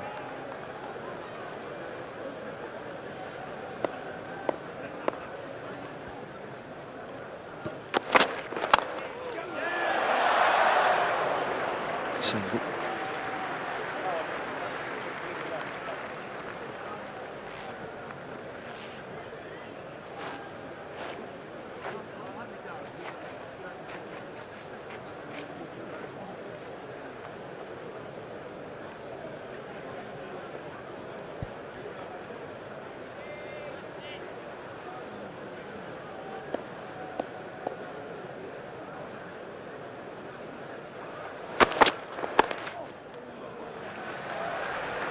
Look for 2 and get 2.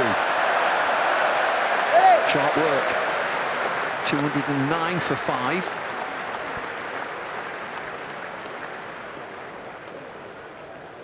Busy partnership, 48 from 48 deliveries.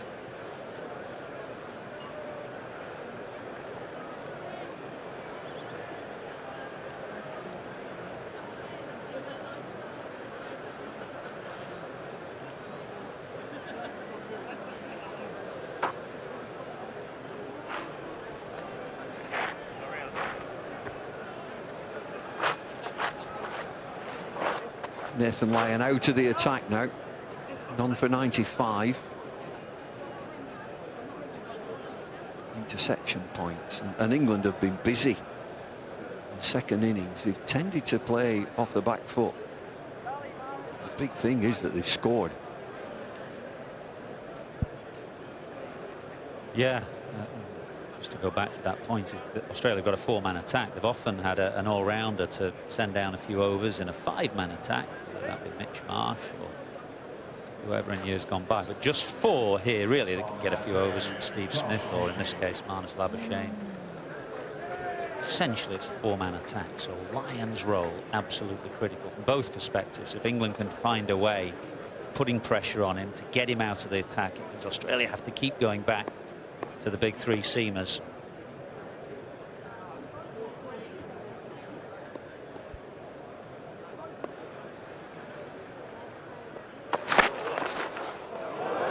On the charge. I think it's pretty obvious against Lyon that they collectively, as a batting unit, decided we've got to play shots and score off him. Just don't let him settle. And you find your own way. Significant that a lot of them have played back and knocked him into the leg side. And we've seen, particularly from Stokes, these 2 big sweeps.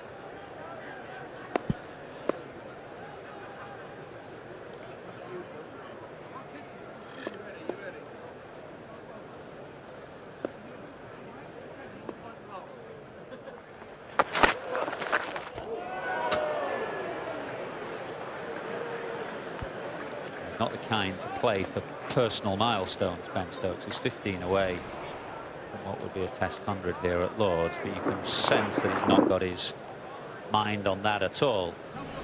I certainly recall 100 he got here against New Zealand, already on the honours board, but he's thinking about the match situation and England's requirement here, which is to push on now, try and give themselves a go at Australia.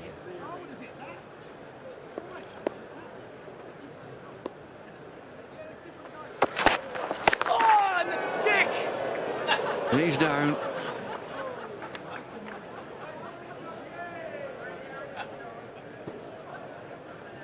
Up you get. Know how that feels, Bumble?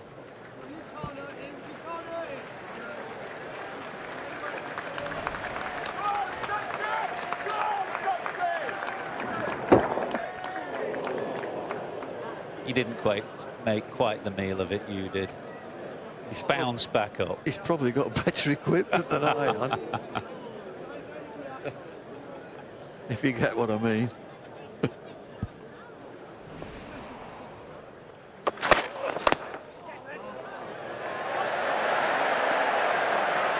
So on edge you get 2. 50 partnership.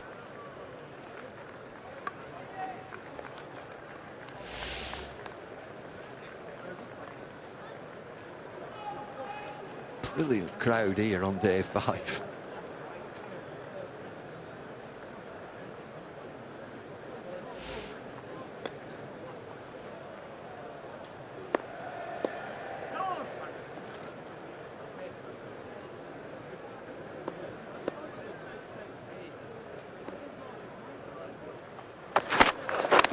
Wait on, mate.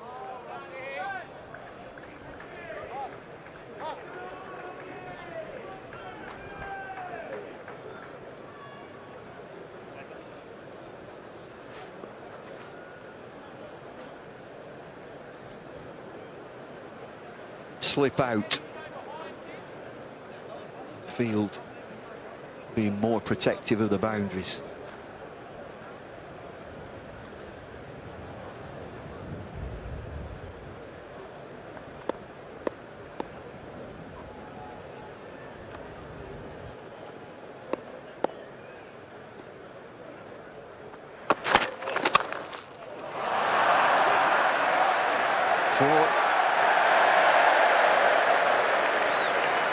Into the 90s, Stokes, 2:15 for 5. Yeah, it's amazing how this game shifts in a relatively short period of time. At the start of play, whilst the draw might have been the favoured result, we felt that Australia, of the two teams, were in the more advantageous position. Not now. Draw must still be favoured, but England leading by 2:23. Shifted round. Australia actually at 0.5 according to Crickviz, but we round it to round it down because we're in England.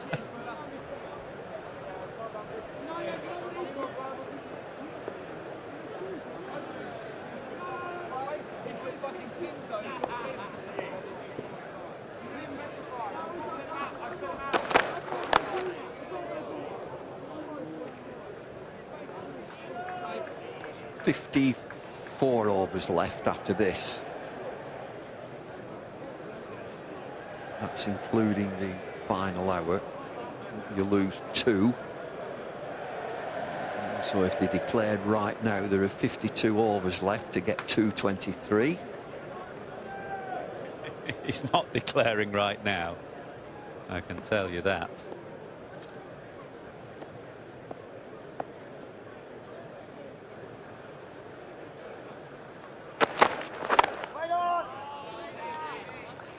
Consideration that Australia don't have Smith, they do have Labuschagne as replacement, but Root will also be thinking that Smith might not play at Headingley as well. So participation there must be in severe doubt. Just to balance those requirements. England go 2-0 down, you can basically kiss the Ashes goodbye, which is why there won't be a declaration yet. They want to have a dart at Australia this afternoon for sure.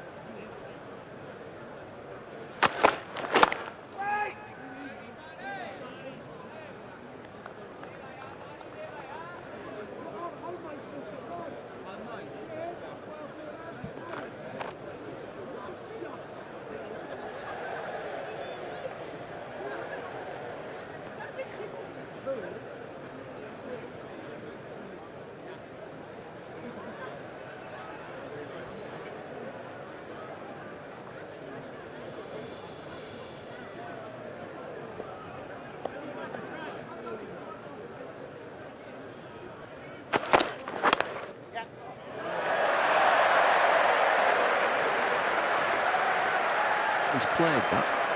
It's a delicate shot from Stokes. Yeah, slipped on a fine gully or wide slip. Stokes deliberately played. You can see that he just uses his wrist to open the blade. Well, to be fair, there's not too much happened on this pitch for the seamers on this final day. The sun's been out, clouds are high. Heavy roller first thing this morning.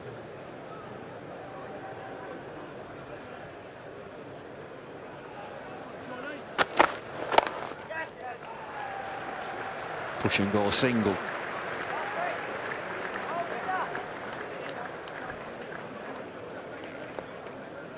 I say.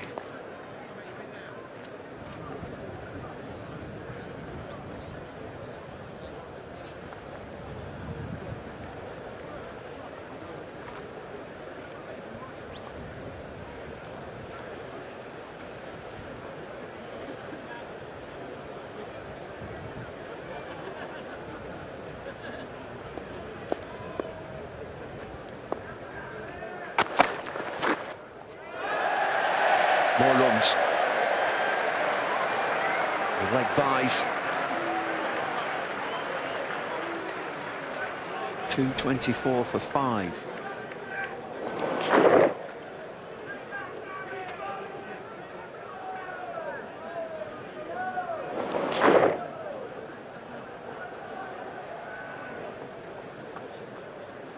England run rate 3.34.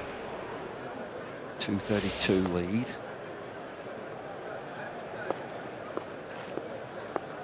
Getting down to round about 50 overs left for Australia to bat.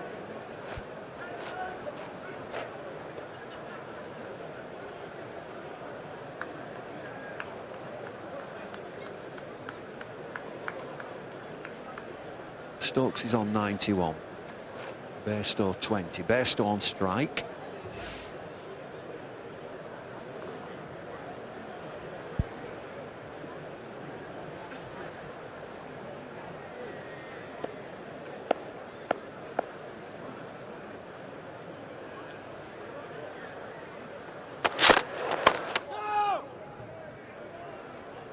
Misbehaved at all. I'm just thinking about that dismissal from Rory Burns yesterday at Pietersen. Real bounce.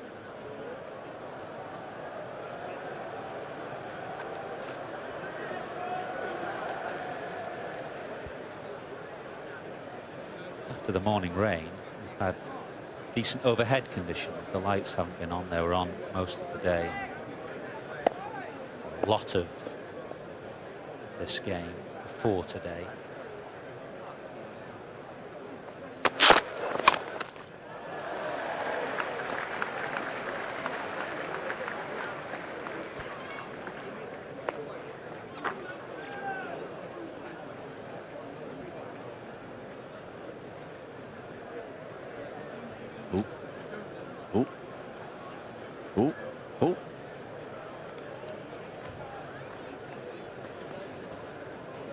Don't tell him your name, Pike.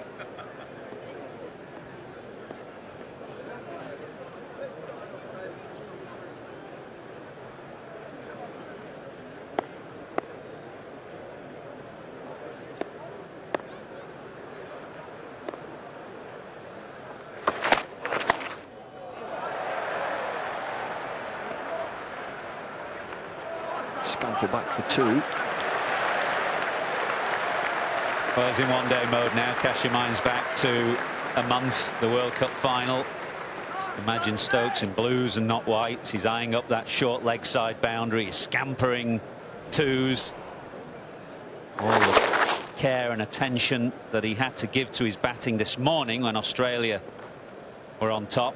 He's got that freedom now.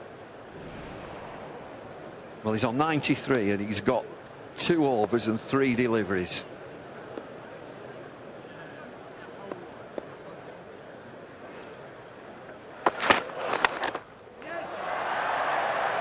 Leg side, he gets it perfectly in the gap. 97.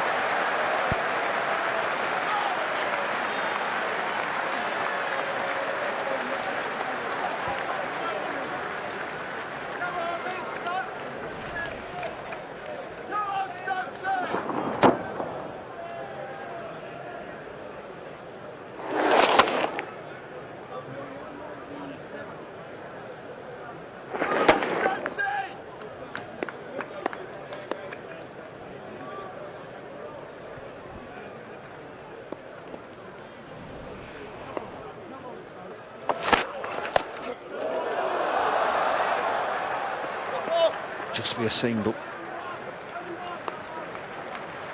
He's played this innings perfectly, hasn't he, Stokes? 106 balls for his first 50, so that acceleration has come. Pretty much a runner ball for this second 50 as the pressure has dissipated and England have started to get on the front foot.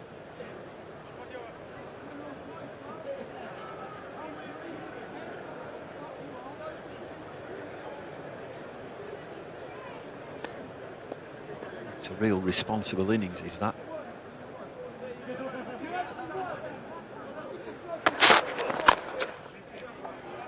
.232 for 5.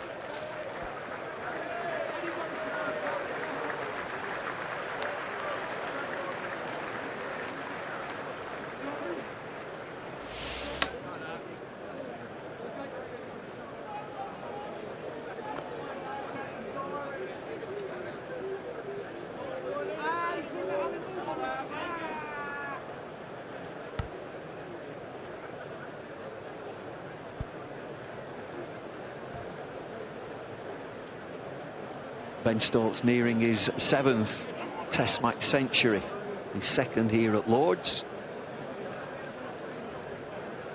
In partnership is 71 from 66 deliveries. England lead by 240. Shane Warne, Michael Holding.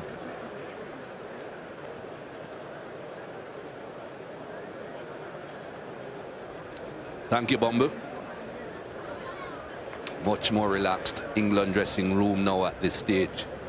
240 in front, still 5 wickets in hand. I think we saw something of a signal from the England dressing room as to what they are thinking about, possibly a decoration not too far from now. He's thinking of the second. No, not on. Not this time.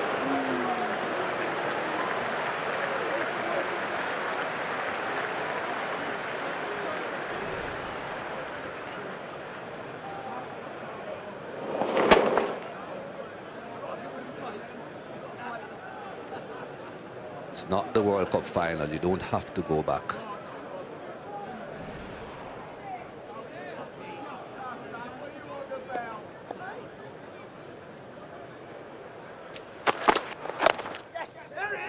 Bristow happy to just take a single here, or is he? No, he's coming back for the second.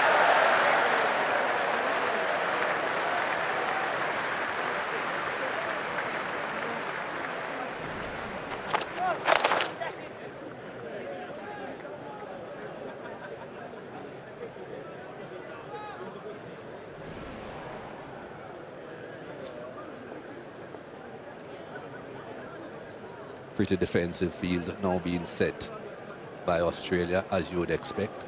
Just one man in the slip cordon, and he's about a 4th slip or fine gully.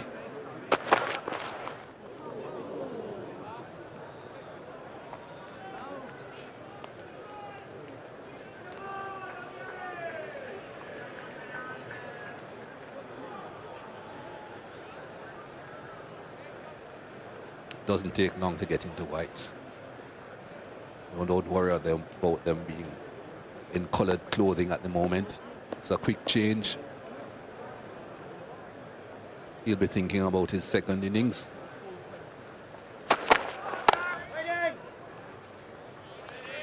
Might still be thinking about the fact that he dropped Ben Stokes as well.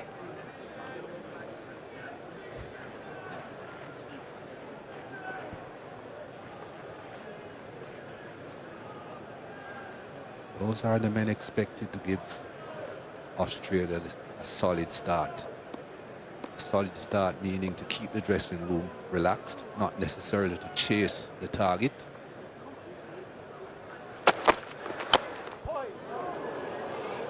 No need for a single off the fifth delivery, Johnny.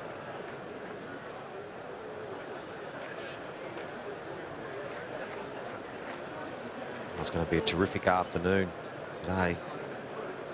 The signal's right. We think there's probably another over or so until England will declare. Still plenty of overs to go today. 52 after this one. England have done well from this morning to get into this situation. 71 for 4 to now lead by 243. Very well.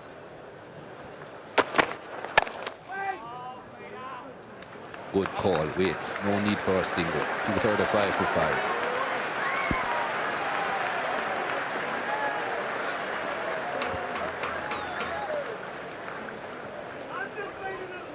On 99, Ben Stokes, just 156 deliveries, 10 fours, 2 sixes. Bring up 3 figures with a 6.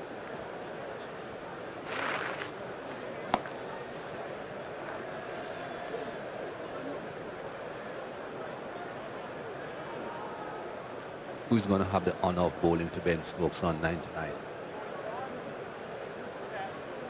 As soon as if Hazelwood is off, it's the spinner, Nathan Lyon.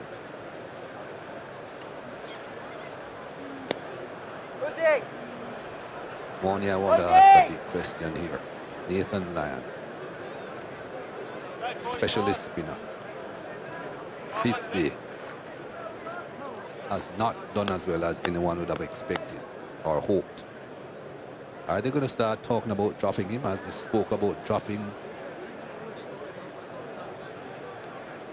No, I don't think they'll drop Nathan Lyon. He's been fantastic. He's bowled pretty well in this innings. None for 95. I think he needs 5 more runs for 100. So maybe Ben Stokes can hit a 6 and bring up his 100. I'll bring up Nathan Lyon's 100 as well.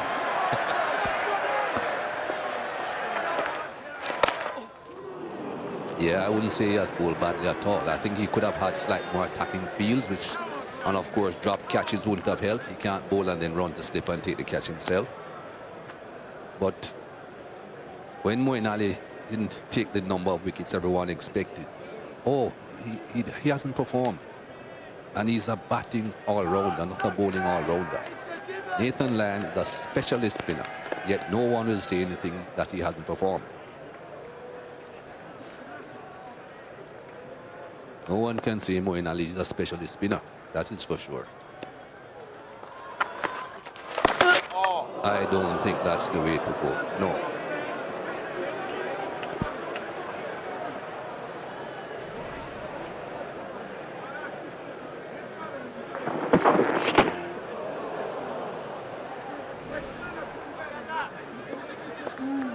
Who would play a silly shot on 99, Mikey? And it's not in Perth. Oh, makes you do some funny things. Oh, Ben Stokes just needs 1.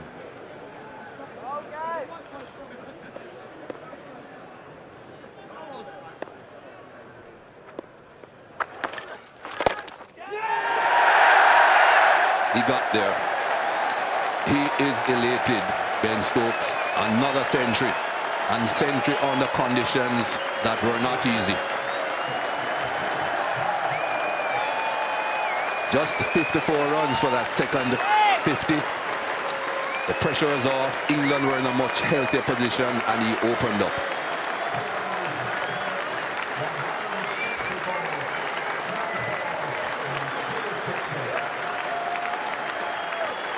Great knock. 10 fours, 2 sixes for Ben Stokes. Terrific 100. Always how many runs you get, but when you get them. And when he came to the crease last night, it was a difficult time. He weathered the storm and now has changed gears today. He's got his side in a position and his team in a position here where they were just an outside chance of maybe winning the game. Fantastic innings from Ben Stokes. Well done.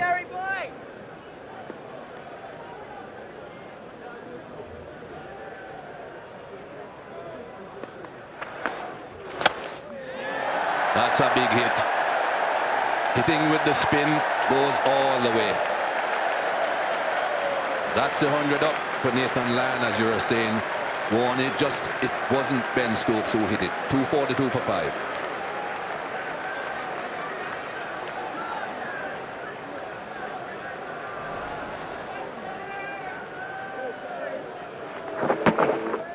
Just a little nurgle off the pads. He knew it was the single that brought up 3 figures.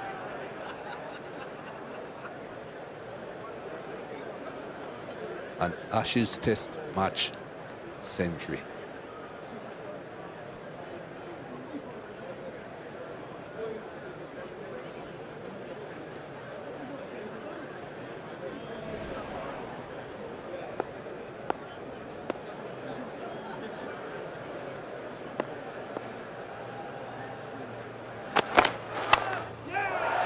Doesn't matter now. He'll be opening up even more now. Ben Stokes. Another boundary.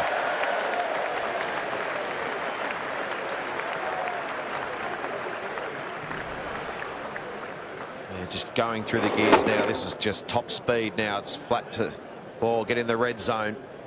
Every ball, Ben Stokes will be looking to go to the boundaries. No survival in mind whatsoever. It's pure just because as many runs as you possibly can in this over. The lead now 254 for England. It's 50 overs to go after this. Wow. Mercy. Spearleg thought he had a chance. Well, he would have had a chance if the field was a tad bigger.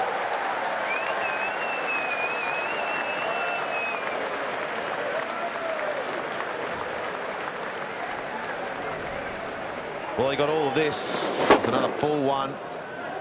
Nice swing of the bat from Ben Stokes. The crowd loving it.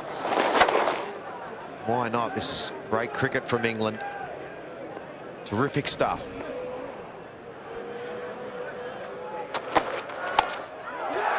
Full, short, almost the same result. Well, that's not well done. Brilliant fielding. Wade is the man out there.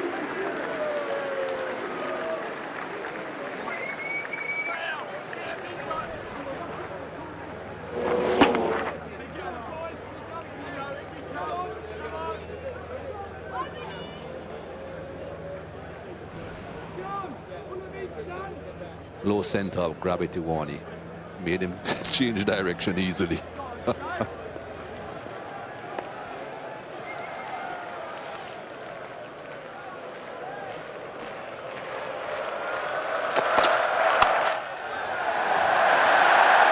that another 4? Not quite. Another couple. 14 runs from the first 4 deliveries. Sure, this will be it now for England. End of this, no matter what happens at the next 2 deliveries, I think you'll see a declaration. 264 that lead now. There's a couple of overs for changeover. So there'll be 48 overs if they declare at the end of this one. 48. They do it.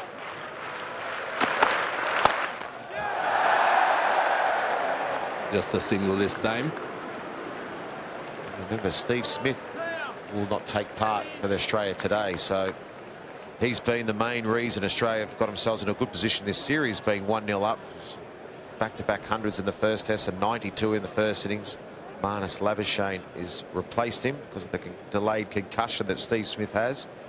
So England will fancy their chances that with no Steve Smith, there's an outside chance in 48 overs to bowl Australia out. So there'll be a declaration after this ball. Slow delivery again. 2 slow deliveries to end the over from Peter Siddle. 7-1 overs. Here comes the declaration, as we thought. Drinks are called, but Joe Root says they'll drink inside the dressing room, please. Thank you very much. Lead of 266, and up go the cheers.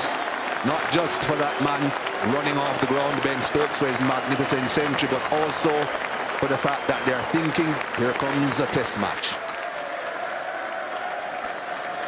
Yeah. Given that there's been so much time lost with rain, it's been to this situation with 48 overs to go on day 5, packed house at Lords, England 1-0 down. It's a good declaration from Joe Root to try and get themselves back into this series. It's the batting card, 115 by Ben Stokes, 30 not out for Bairstow. But a pretty good scorecard that for England, 258 for 5.